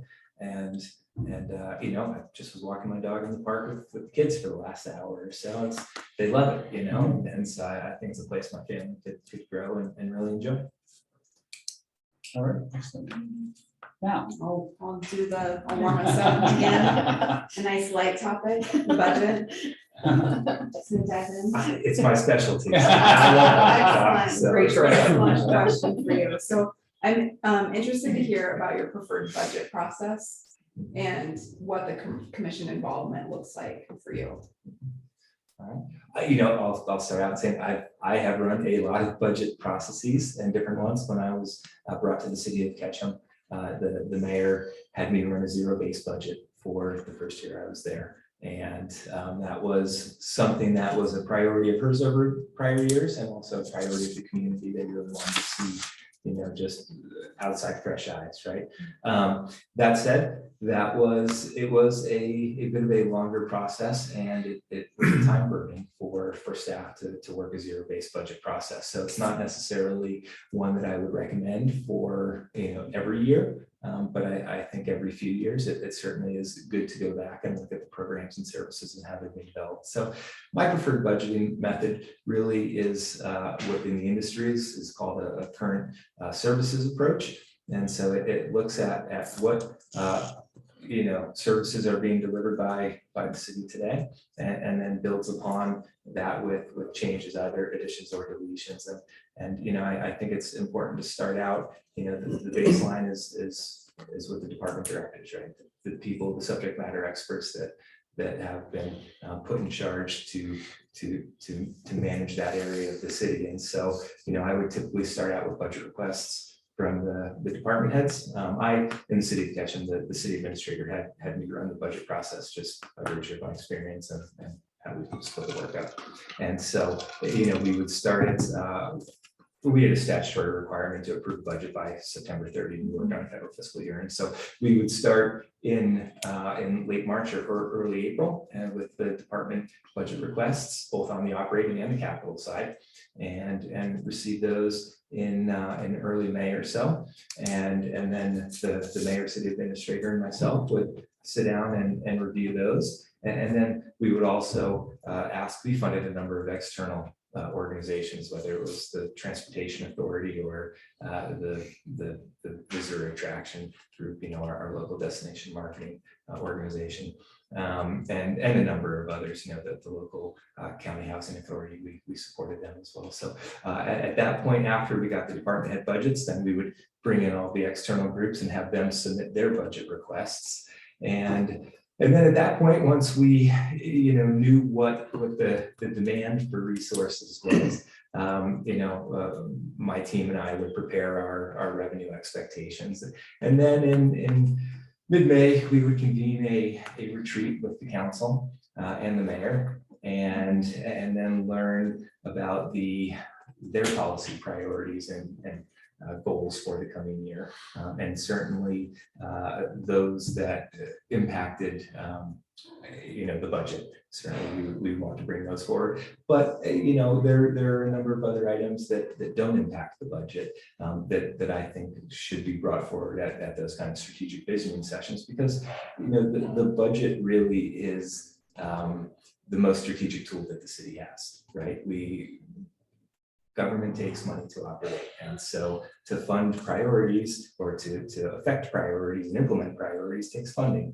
And so, making sure that the budget document is a cohesive document that identifies the council's priorities and then matches funding with those priorities, I think is very critical. And really is the best opportunity every year that the city has, to impact our citizens in the coming year, right, is through the budget creation process. So we would go through that, strategic, visioning session in mid-May, and then come back and the administrator, myself, and the mayor would hammer out in that strong mayor form of government, the mayor is responsible for presenting a budget, as opposed to the manager. But I would envision, the manager in the city, quite frankly, functions like the mayor, right, as the head of the executive branch. And so that would kind of be the manager's budget, would come out on July 1, and then we would we wouldn't start the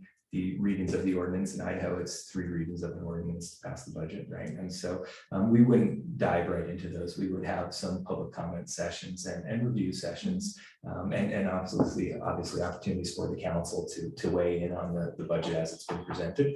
And then we may, make some revisions, and then we typically introduce the ordinance in about mid-August, and that left, certainly 4 meetings for us to approve it, which was one more than the 3, and then if we need to do special, we would do that as well. And so, we tried to run a collaborative process that brought all, parties to the table and considered all needs and priorities. And we found that to be a fairly productive process. And, after, the first year or so, it really kind of found to be not so burdensome on staff as much as the zero base, which I loved. But I recognize the burden. So, Thank you. We are missing Commissioner Lyons. I was looking over this way, so I didn't see. There he is. him. We're back. But I want to check in with him real quick and ask him, Tori, what did you catch and what did you miss? I wasn't sure how long you were gone. I got most of his response on why Livingston, why now. I didn't hear you ask the question about the budgetary process, but I think that I caught most of that answer.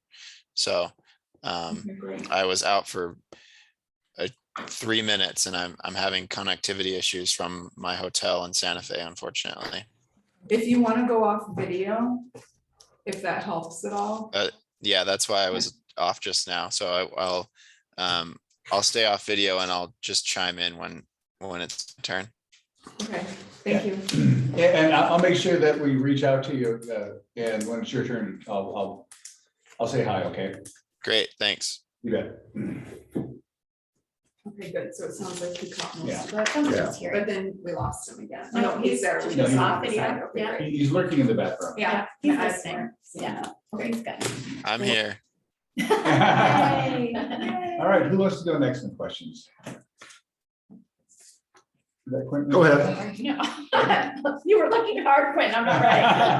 Oh, you're not? All right, I'll take your Go. question Go. of number 10. Take my question. What would the organizational culture of the city look like after your first year under your guidance, and then 3 and 5 years out? No, that's a fantastic question.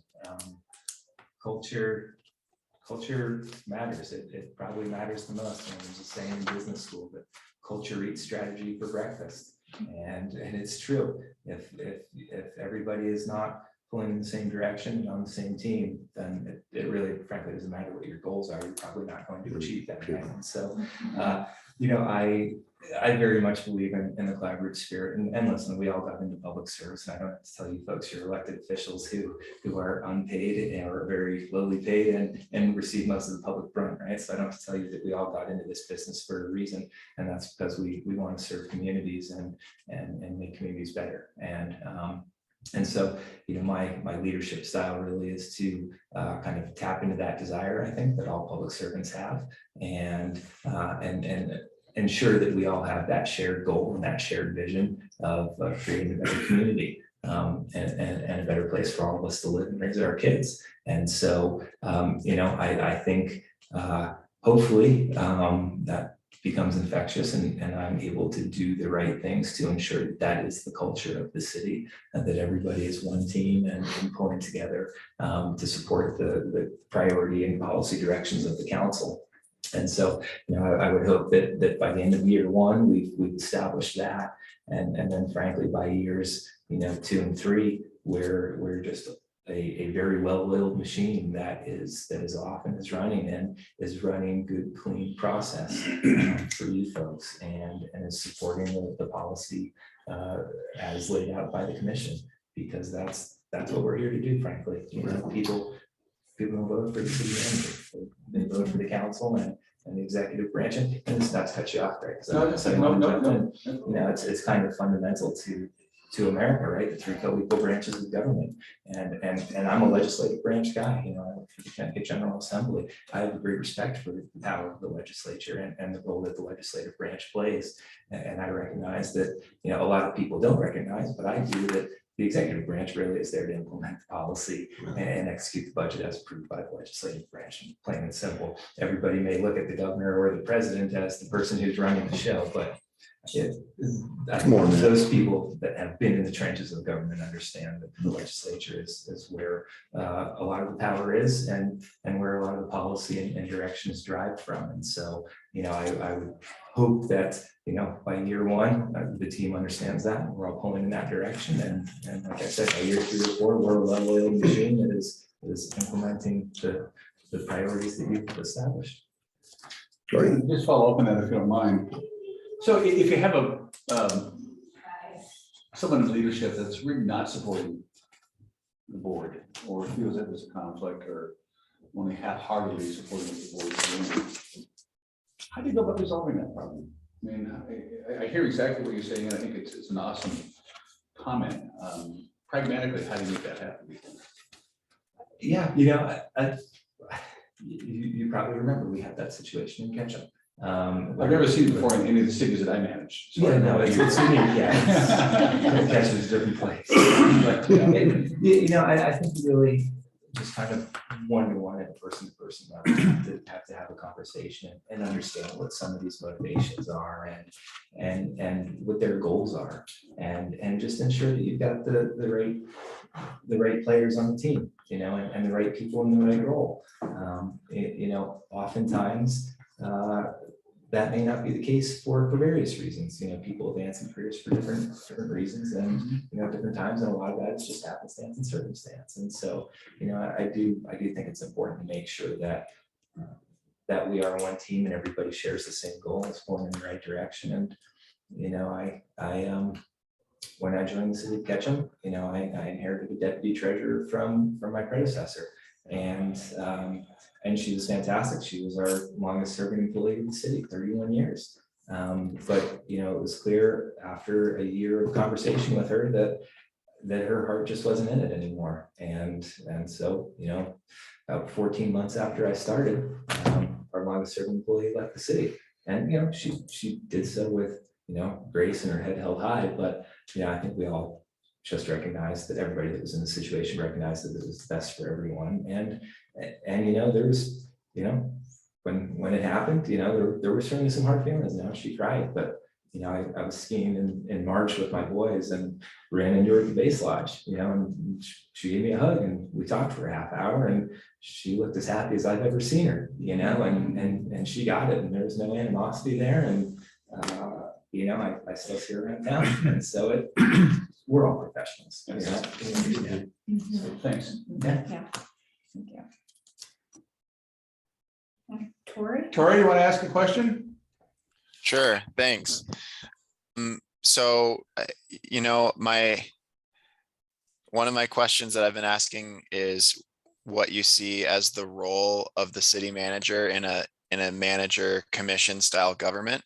I think you've touched on it to this point already, but if you want to just maybe add a finer point to your understanding of that role, basically in the relationship between you and the commission, and then maybe what that role is beyond that relationship between you and the commission. Yeah, you know, I've touched on it, I guess, a little bit more to expand, you know, on kind of the role of the managers is not simply to, you know, implement the policy and program, but it is also to be a partner, right? The legislative and the executive branch certainly, I think, have to be a partnership and have to be working together. I've seen it both ways, when they are and they aren't. And so I think that this city manager has a duty to keep the council informed and include the council in the day-to-day operations, and recognize that, you know, they are a co-equal branch of government, as I said. And so it's not just about implementing policy and taking marching orders, but it's about, you know, sitting down at the table and maybe behind the scenes and having collaborative conversations and making sure that we are all on the same page. And, you know, my first experience working directly for elected officials was at the General Assembly, and there were 169 representatives and senators that I answered to every day.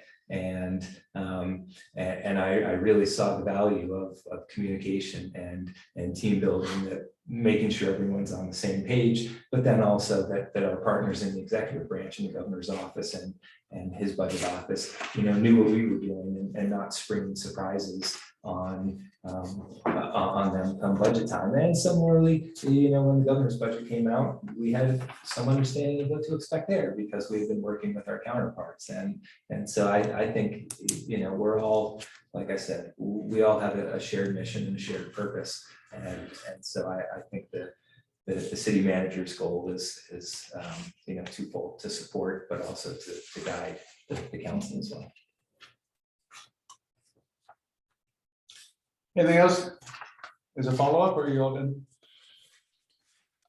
Yeah, as a follow-up, you've talked about a partnership a lot. I think I've heard you use that term a fair amount, and I hope I might be actually stepping on the toes of one of my fellow commissioners who might ask a similar question. But how do you expect to build that kind of partnership?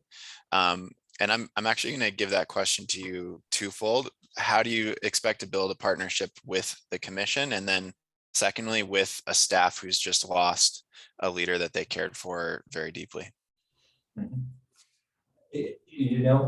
Relationships are built on communication and trust, right? And so, first and foremost, I like to get out and communicate, and communication, is some people say 70, some people say 90% nonverbal. And frankly, a lot of communication, good communication, actually happens with your ears, not your mouth. And so I in spite of this 45 minutes, I am a good listener. I prefer to listen rather than talk, because I think I learn a lot more that way. And so I think whether it's at the staff level or at the commission level, or frankly within the community, I think listening and understanding people's perspectives and where they're coming from and their ideas and their goals is critical. And so that really is how I've built those relationships in the past. But then, it's not enough to listen. When you're done listening, it's time to act.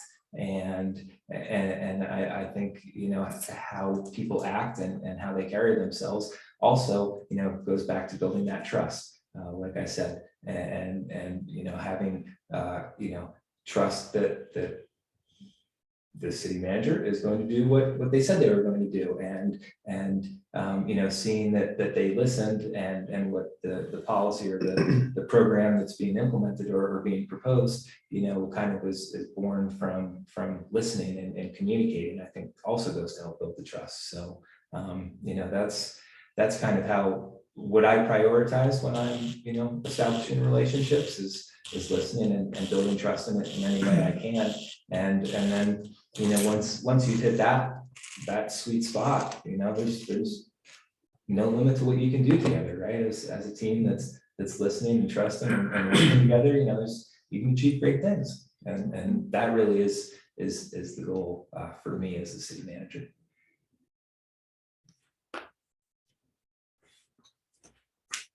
You want to ask your process question? Well, a good process question. You can It's do your- okay, You can do your follow-up. because I didn't write a very good one to begin with. It's okay. It's being refined. So what is, how do you see the role assisting the city commission in developing policy decisions for the community? Talk about advisory boards if you wanted, but. And take it from a perspective of, you have an idea that you need to bring to the board, that may be somewhat controversial. What process do you use from where you think, okay, I gotta bring this forward? What process do you use to get to a decision? Starting from, is it phone calls? Do you bring it to a work session first? Do you send out a memo first? What works for you? So I suppose, in this hypothetical, we're dealing with kind of something that's not originated at the commission level, right? Right, So it's just an emerging issue. Yep, and so, I think the kind of the first step really is to just kind of understand the issue and what the scope of the issue is and what the scale of the issue is. And this, really is strictly kind of at a staff level, just doing the due diligence and understanding what exactly we're working with. And then also to then develop, what's the possible solution set for this issue? What are the spectrum of opportunities that we have here to solve this issue and maybe some adjacent issues or related issues kind of while we're in the neighborhood, right? What's kind of the other low hanging fruit that we might approach here. And then I think kind of when we're at a point where we understand the issue and what the possible solutions are, it would be a very good time. This is all assuming this isn't a very time sensitive issue and there's not some sort of like safety that, obviously then you go right to the commission and, we're not analyzing stuff in the background for days on end. But, I think it's incumbent upon staff to bring a well-articulated statement of the issue and also of kind of the solution set, like I said, to the table with the elected officials. And if it's something that, is perhaps a little more politically charged, I certainly am always an advocate of not surprising people in public meetings and probably not having the first conversation on the subject in their public meeting. Elected officials have it difficult enough without kind of the unforced errors of staff springing something on in the public meeting. And so, I think working with the chair and working with the vice chair, certainly within the leadership of the commission is critical to make sure that everybody has an understanding of what's going on and what the situation is and what the needs are. And then, also there's the, at least in Idaho and Connecticut and California and some other states, you can't have serial meetings. And so you can't shop an issue around kind of in closed doors. But, I think it is important to reach out to some of the key, policymakers, voices, leadership on the commission to make sure that they are understanding and understand the solutions. And they may have other solutions that staff hasn't thought of and other adjacencies that staff hasn't thought of, right? And so that kind of goes back to that collaborative nature of the partnership that I talked about, and so then, when we have kind of that and it's, kind of ready for prime time and ready for public discussion, then I think it's a great time, to bring it forward to the public. Obviously, I am a very big believer in the public process and having those conversations in the public and give everybody an opportunity to present because, the state of Connecticut, when I was at the legislature, very much, has the reputation of being three men in a smoky dark room, and that's how the budget comes. And I don't think that is a good look for government. I don't think that that's a good way to operate. And so I do like to do things in the public venue because, just as when we talk to the commissioners who might have ideas that staff didn't think of, so to the public, when they are involved, we'll certainly have ideas that may or may not be thought of. And so, I think policy just gets better over time and with more eyes. And so, that's kind of the process I think I would follow. But, there's also that whole, public perception, public management, kind of issue management, image management, because, some issues, can get really blown out of proportion or just get really charged, especially in small towns like this. And so, I think as we're doing that public process, some of it probably is in public meetings with the commission, but a lot of it probably ought to happen in kind of open houses and smaller community meetings, kind of earlier earlier in the process. And so, there's that and people just don't feel like, well, what do you mean? I've never even heard of this. And you guys are doing the third reading of the ordinance. This is outrageous. We should never have any citizen that feels that way. Hopefully we've communicated everything to them along the way. And the policy has, kind of morphed and taken all that feedback into consideration.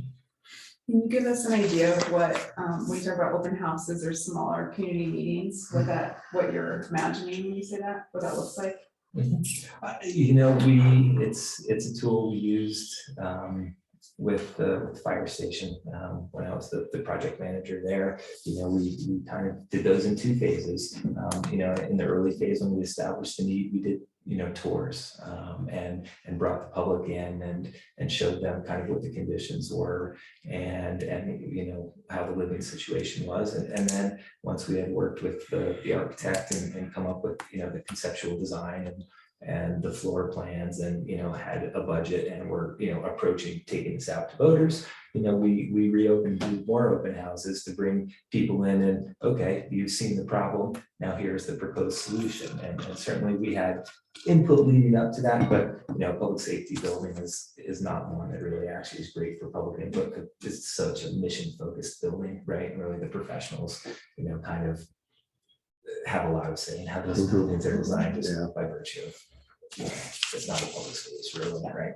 So, but you know, that was a great time that we were able to bring people back in and do these, you know, little meetings and you know, there's some really bad interviews of me on KMVT, you know, talking about a fire station and some great articles in the Mountain Express talking about a fire station, you know, and it's getting the word out about what the city's doing. And, you know, before I showed up, I mentioned this to some of you last night, I think the city of Ketchum ran a $23.2 million bond question for the fire station before I got there, and it was voted down 2-1.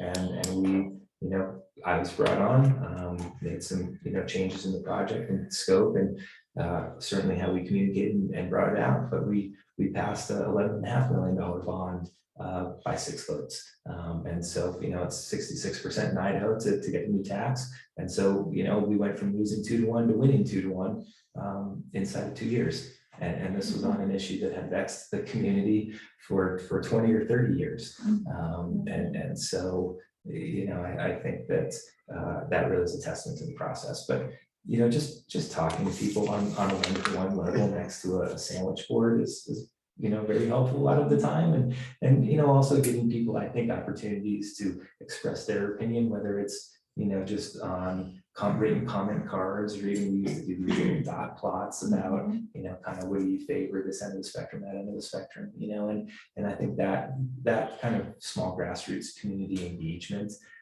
goes a long way to making people believe that they've been heard. And also, you know, frankly, forcing staff to listen, right?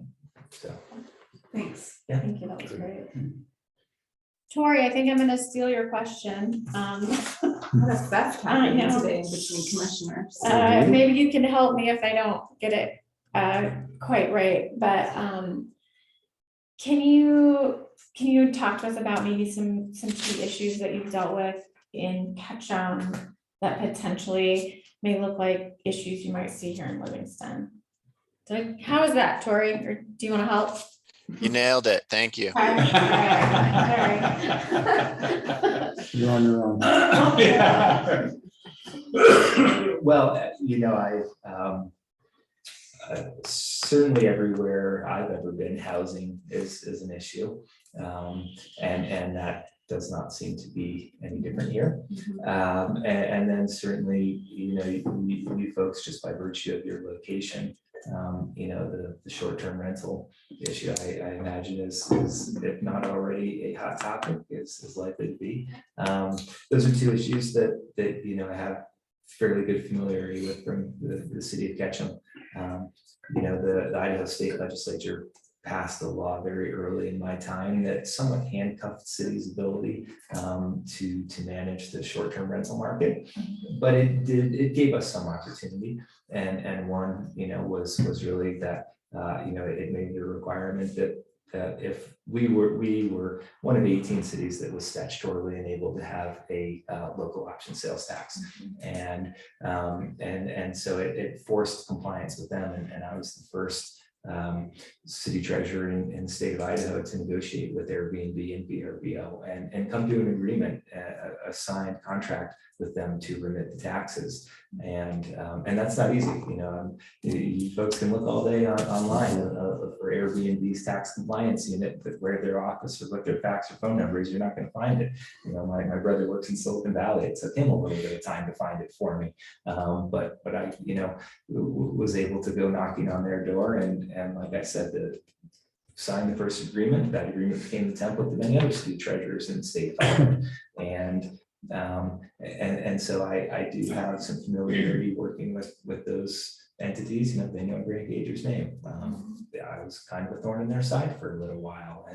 And then once we got that side of the compliance, then we kind of were able to turn to the homeowner side. And while we were unable to restrict, the presence or location of short-term rentals, we were able to do some things with licensing and just ensuring inspections and that gave people in the community a higher level of confidence that the situation was being managed. You folks are lucky in that it appears from reading your growth policy, about 2/3 of your homes are owner occupied or full-time occupied, right? It's the opposite in Ketchum, 2/3 are vacation rentals. And so, when both houses on either side of you are vacation rentals, that's a problem for the community. And so we were able to give them a little bit of confidence that we were actually looking at the problem and addressing it. And that also sprung down to my community service officers. I was, when we implemented paid parking in the off-street lots, I was, given the implementation because of bulk money and computer systems and whatnot, but then was also given the product after launch, which was, enforcement. And so all the community service officers, code enforcement officers came under me. And so, but that was really a great opportunity to kind of supplement all we had done on the administrative side to kind of bring the short-term rentals, into the mix, because now I also had the boots on the ground to go out and do some of the enforcement of the code that hadn't been done in a while. And, code enforcement, was fun, but it really taught me, that's where the rubber meets the road in the cities. That's what people care about is my neighbor's house is too loud, or, we have a dark sky ordinance and their lights are on all night, and so long way of saying I do have some experience with short-term rentals and that type of regulation, and housing, just the same. I was, as kind of a member of the senior leadership team with the mayor and the city administrator in Ketchum, housing was top of mind, and we heard it loud and clear from a number of members of the development community that some of our zoning was restricting the ability to provide housing. Specifically, we had some parking requirements that just demanded, almost in many cases you had to have sub-grade parking really to make the building work, right? And that's incredibly costly, $30,000-$50,000 a spot. And so, and so, we were able to look at that and work some of the zoning to make some changes. And, within 18 months of some of those zoning changes, we had one development that had 2 separate buildings, 42 total affordable housing units that came on. And they were, we worked with, through the development agreement process, with the team to ensure that they would all be long-term rentals and they could not be short-term rentals. And there were some incentives that we provided them to ensure that made it into the development agreement. But that's 42 long-term rentals that we got on the market for cooks and waiters and waitresses and ski bums or ski instructors. And similarly, when we built the fire station and then bought and remodeled the city hall to clear out of that building, we worked with a development partner, the local community development corporation, to pursue a low-income housing tax credit. And in the next couple of years, there'll be 63 more affordable units on that old city hall site.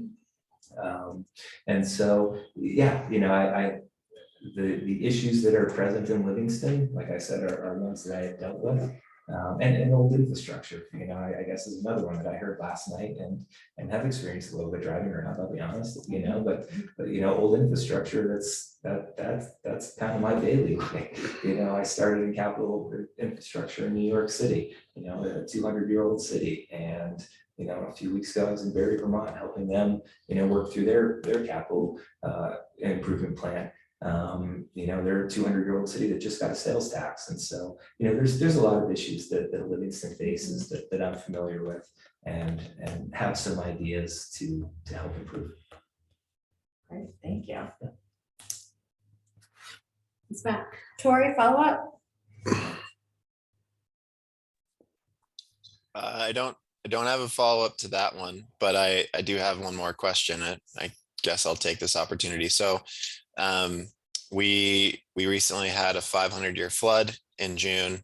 And so resilience and planning for changes to our climate and adaptation are something that are on the minds of all of the citizens of Livingston, having just gone through that major event. And I'm curious what you think the city can do in terms of planning in a resilient manner and planning in a way that makes us ready for the next disaster that might come our way.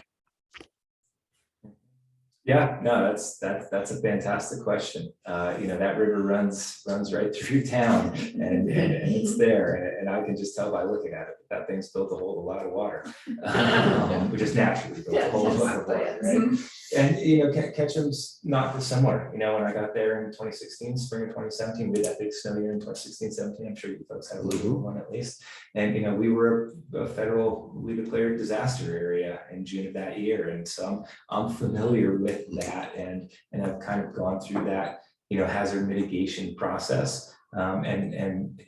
Similarly, when I went to the state of Connecticut, we were recovering from Hurricane Sandy, Superstorm Sandy. And I actually oversaw the public safety arena, which, put me in charge of the Department of Homeland Security and FEMA stuff. And so I was very involved in that public assistance process and the hazard mitigation process. And, it is a multi-pronged effort. I think first and foremost, when we look at city facilities, it's making sure that those facilities are resilient, and part of resilience is where facilities are placed. In the state of Connecticut, our backup data center actually was where the river meets the ocean.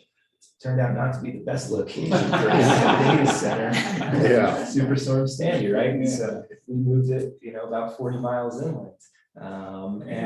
And so it's things like that, making sure that infrastructure is prepared for the 500-year flood, or in Ketchum's case, the big wildfire, and so it's multi-pronged. We've got to look at the facilities we have, and for many years, people put generators in basements. Now kind of the common things, put the generator on the second or third floor, because that buys you a little bit of rising water.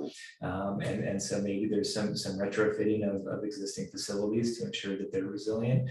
But then as we look to expand and place new facilities and new infrastructure, make sure that is up for the task. And stormwater and water capture really are very critical in situations like this where you've got the river there. And so making sure that things are sized appropriately is key. And then, then we turn to, things like bridges and roadways and making sure that we're following best practices there and that we're, inspecting the bridges and looking for scour and all of that. And then it flows out onto the private property side, right?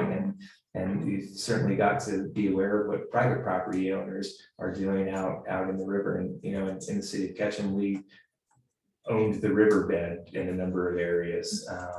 And I'm not sure if you folks are that way, but, we were, after those 2017 floods, we were very serious about going through the riverbeds that we owned and making sure that people hadn't, just put large gabions or boulders up there, that really It causes problems downstream. Exactly. It's the worst thing you can have. Yeah. The water's got to go somewhere. It's going to go somewhere, and so, that's also part of resilience and preparedness is making sure that that you're ready and that people aren't doing things, in the riverbed or even in the public right of way to inhibit you know, kind of public safety. We saw that a lot, you know, in those floods that people had, you know, I don't know if they're big around here, but around there, people put big inflatable or bladders around their houses that are part air, part water, you know, and it just acts as a big water dam. And, Right. you know, so our ordinance actually required that those can be more than 5 feet, you know, from the edge of the house, but we had some people that have not at the edge of the lawn, you know, and so and that, again, a lot of that goes back to your enforcement, you know, and you know, code enforcement, and so, We are getting to about 45 minutes past the hour, and do we get through all the, sorry to interrupt. No. But do we get to all the core questions? I think so, and the ones that weren't asked, I've kind of answered there again. Was there I any, agree with Gwen. Comprehensive. was there any final Answers. questions at all before we? Oh, and Jim and Tori also. Tori, was there any other final questions that you had? No, mine have been answered. Thank you. All right. Well, what questions do you have for this group? Asking you questions the last 45 minutes. We'll give you 2 minutes. You know, we touched upon a little bit last night, you know, and it, I think I've kind of got a bit of an understanding of, you know, kind of what some of the issues, but you know, you folks are the policymakers, you know, I'd love to hear from you folks, what's on your policy plate that is burning and that you want to move forward, and what are your priorities over the next 2-3 years? Everybody's looking at me. How about a bridge? Under or over? I don't care. Over or under, I don't care. Okay, yeah, okay, then we won't. That's a long-standing one though. for Yeah, sure. yeah, that's a 40-year. But it sounds Or is like, it only 40? It seems like, I think we're up to 50. but I would say, it sounds Probably. like Grant has some experience in those long Yeah, and long community. issues. Yes, long Okay. community issues. Yeah, issues. yeah. Gosh, I think we kind of responded to this earlier today. I'm gonna try to remember, channel myself from earlier today. Well, you know, I think when it comes to policy directly, we talked, and Tori touched on this earlier today, that we have this growth policy and we need our code to match our vision. So that's a pretty straightforward, tangible policy directive, I think, that we've, and then there's supplemental housing action plan and the active transportation plan. Also, one thing you might not have heard about yet is the interlocal agreement. It's something that we were just getting started before Michael passed away.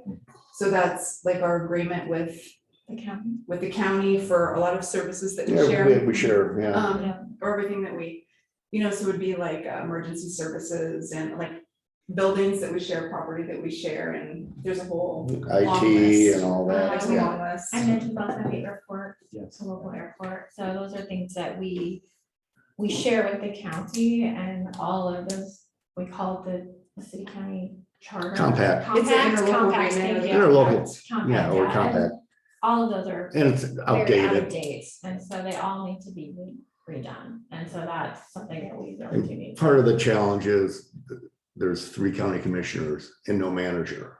So they have, They're executive and legislative. right, so they have a lot of work, you know, And the challenge. and the great commissioners too. They Get want to along work with great. us and we Oh, want to yeah. work with them. It's a really good. It's a good group, symbiosis. and but you know, it's It's it's hard, Yeah. it's And really- then I think that the challenge. for and it needs to us- be led by the city manager. Yeah, Absolutely. well, I think that it needs to be vision wise led by the commission. Well, yeah, but But the if- heavy lifting needs to be by our city manager. it needs to be So, I started mean, there. We'll need to, you know, we'll need to help say we want the ship to go in this direction. Here's what we But like, have. you need to make, or whoever we hire needs to make the ship go, and you know what I mean, like all the heavy lifting needs to be done by the manager, Right. but, and we need to be kept in the loop. Right. By us, Mhm. legislative branch. But it's basically updating what we have and making it work. And Yeah. maybe it's an opportunity to do better. and Yeah, do more better, and- yeah. And. I Whole think idea. it'll be a challenging opportunity I think- for whoever's here next. Mhm. And I think there's a great opportunity for us to have a better relationship with the county. I think that all of us sitting in this room really are eager to have a good relationship with the county. I think that the commissioners, the county commissioners are eager to have a good relationship with us. But I think that there's some work to be done there, and I think we can make it better.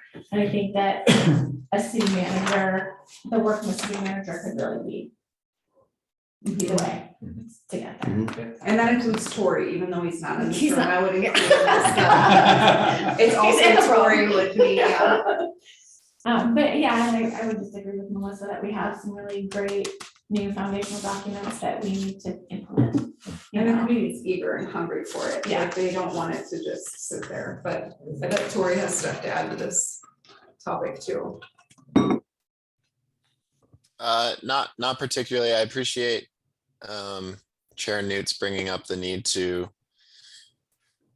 get our regulations in line with the vision of the growth policy. I think that's something that came up recently in a somewhat contentious land use decision meeting. And we really need to cover our bases in terms of aligning our regulations with our vision.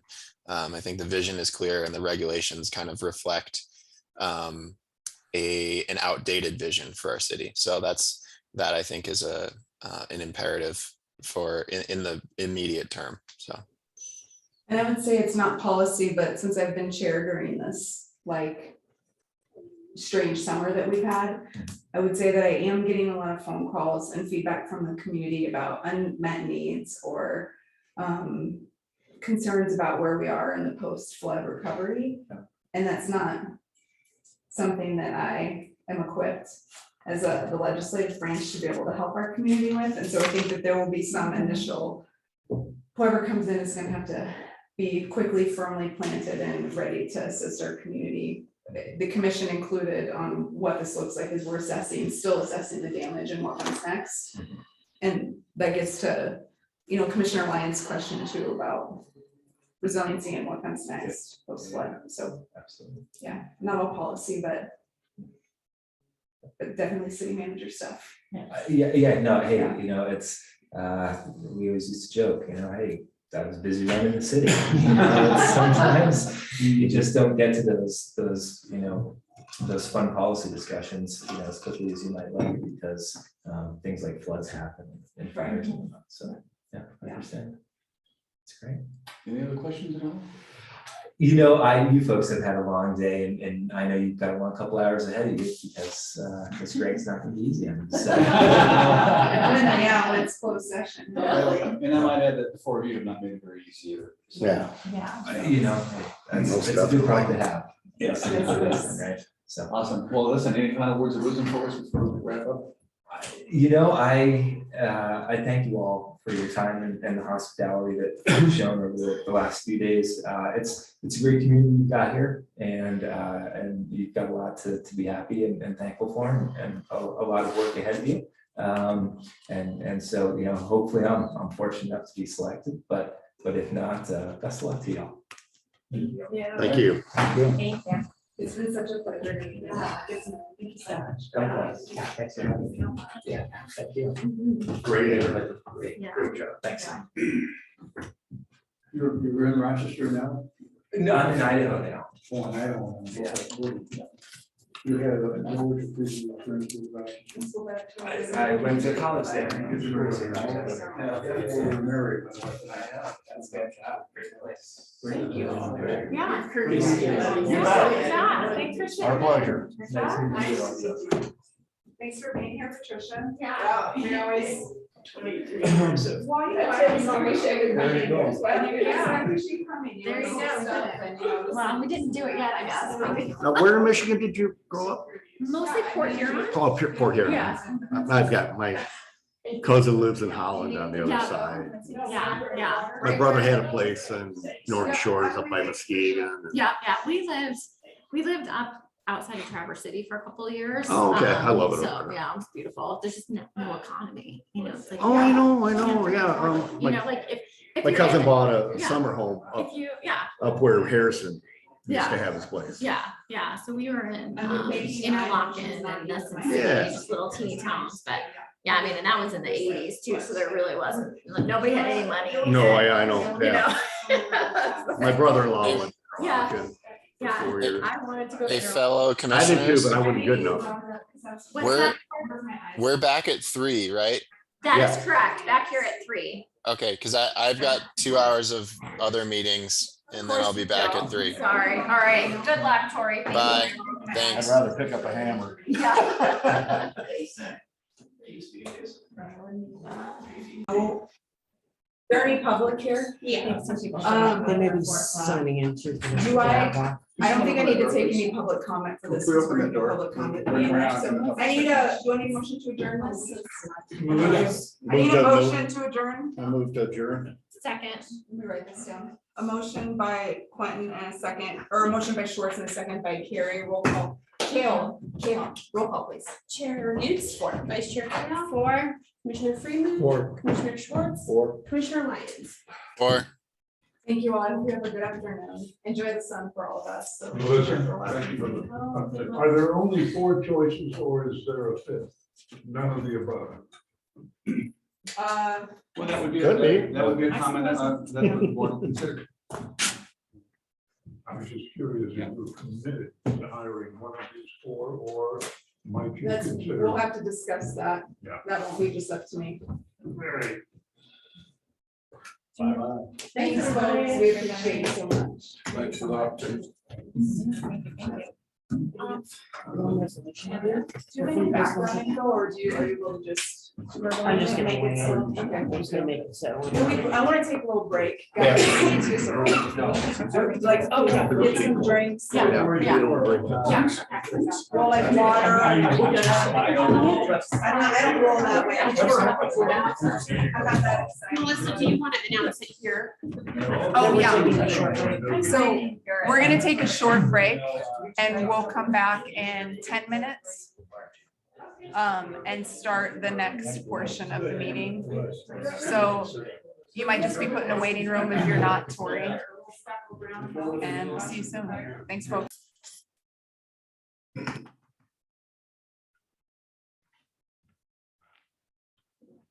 And Paige, do you have any questions about the resolution? Just in case. Oh, great. Well, I'll call on you and then you're gonna. Okay, yep, just. Thank you. I think everyone's here.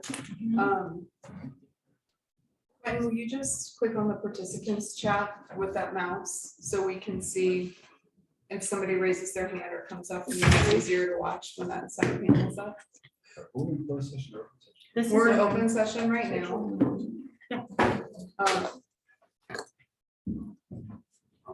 Oh, he's got it. So if you just click on the participants, the little icons with the floaty heads. Oh, Okay. Invite That's what it looks like. No, don't invite anybody. Just click out. All right, there you go. Okay, so now we can. Oh. They're there, all right. Okay. That's great. Might need to switch seats with mine. There we go, perfect. That's good enough, Okay. yeah, Okay. good enough. All right, Gotcha. So, my thought on the closed session part, okay, you can hand it to me because you're on camera. so I was gonna say, looking at language. For the purpose of evaluating. Actually, we're in open yeah. session now, but I have to call the meeting to order. but is it for, I'm sorry, Michelle. We have to do a resolution. I've got it, first. don't worry. Yeah, you So got I it. can't get my chats. Yep, we'll get through it. No, when you get there, you look at it, and I'll make Yeah. a suggestion. That'd be perfect, okay. So, this Livingston City Commission meeting is called to order. Roll call, please. Chair Newts, Here. Vice Chair Kale, Here. Commissioner Freeman. Here. Commissioner Schwartz. Here. Commissioner Newts, or Lyons. here, Thank you. First, I'm gonna open this to public comment. I want to be clear with the public comment, that it's for anything that's not on the agenda. We just have the resolution on tonight. And any other general public comment, just a reminder, since we've had an intense last couple of days, that this is not the time for a performance evaluation or to talk about individuals, but you can give general public comment. So those standards still apply today. So if you want to give public comment, please raise your hand or come off mute. I don't see anybody. So public comment is closed. And we'll move on to resolution. We have one resolution tonight. 5070, a resolution of the City Commission of the City of Livingston, Montana, requesting distribution of bridge and road safety and accountability program funds in the amount of $192,896.10. Mrs. Lowry. Thank you, Chair Newts. This is an annual resolution that we are required to do to file with the state to get they call it BRSA funds, the Bridge Road Safety Accountability Program funds. The state does require a resolution in order for us to be able to request the funds, and it is due by November 1, hence why it is on for today. If you have any specific questions, again, the amount's $192,896.10 that the city would be receiving. If you have any questions, our finance director Paige is here and can answer specific questions, but this is just an administrative check the box to get the funding process. Thank you, Mrs. Lowry. Thank you. Commissioners, do you have any clarifying questions tonight? No. No. Commissioner Lyons? Nope. Okay. So looking for a motion on resolution 5070. Yeah, don't, let's do it public. I will after we have a motion. Oh, yeah, that's right, sorry. That's okay. I make a motion to approve resolution 5070. Second.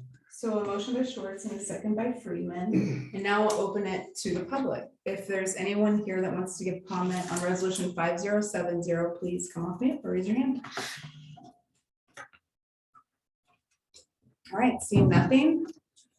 Public comment for resolution 5070 is closed. Commission deliberation. Commissioners, anyone?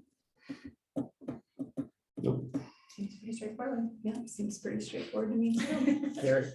So we have a motion to approve by Schwartz and a second by Friedman.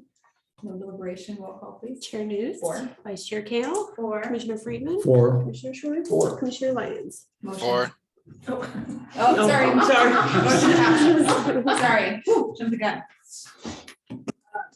All right, motion passes. So now, thank you. Now we Friedman, need Paige to also. adjourn. Now we're gonna move into a closed session. So I'm gonna turn to our consultant for a moment before I say a thing, and we're out. Okay, so the Thank you. purpose of the closed session would be to evaluate the credentials and deliberate the relative merits of candidates for the position of city manager.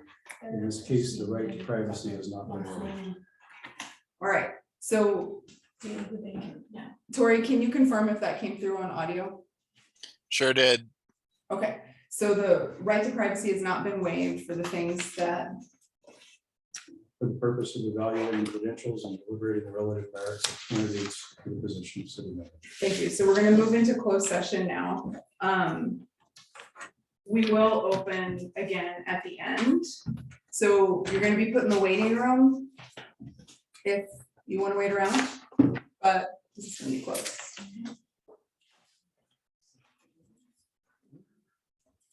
What did you say? No, not right now, because we have to deliberate and I don't want to jump the gun, but thank you.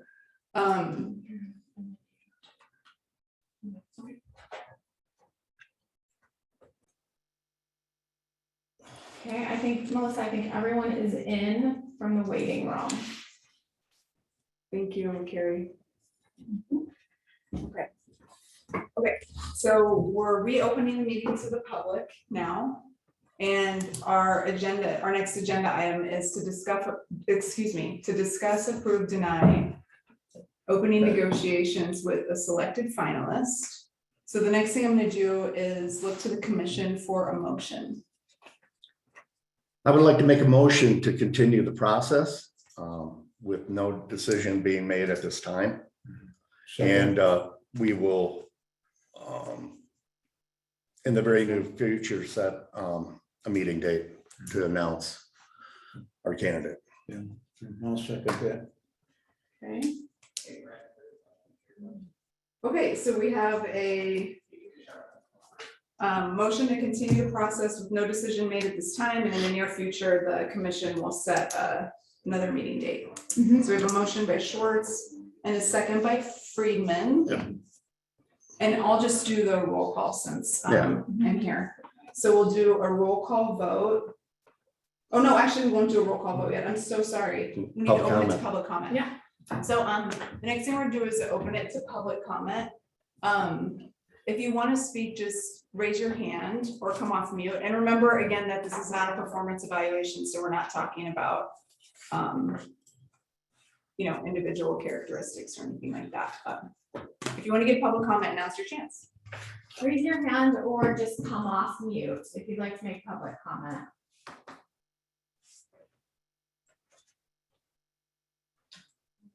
I'm not seeing anything See either. anybody either? All right, so public comment for this agenda item is closed. And now we'll move to a roll call vote. So we have a motion by Schwartz and a second by Freeman. So roll call, Newts for Kale, For, Friedman, 4. Schwartz, 4. Lyons, Or motion passes. The next thing on the agenda, does anybody want to make any closing comments today? I just want to thank everybody for Yeah, being here today. Thank you for your, And thank you, GMP Consultants. yeah. All right, well, I'm looking for a motion to adjourn. so moved. Second. All in favor, say aye. Aye. aye. All opposed, say nay. Motion passes. Good night, everybody, and Good thanks night, for being thank here you. with us. This meeting of the Livingston City Commission is adjourned at 6:08 PM on 10/18/2022. Awesome.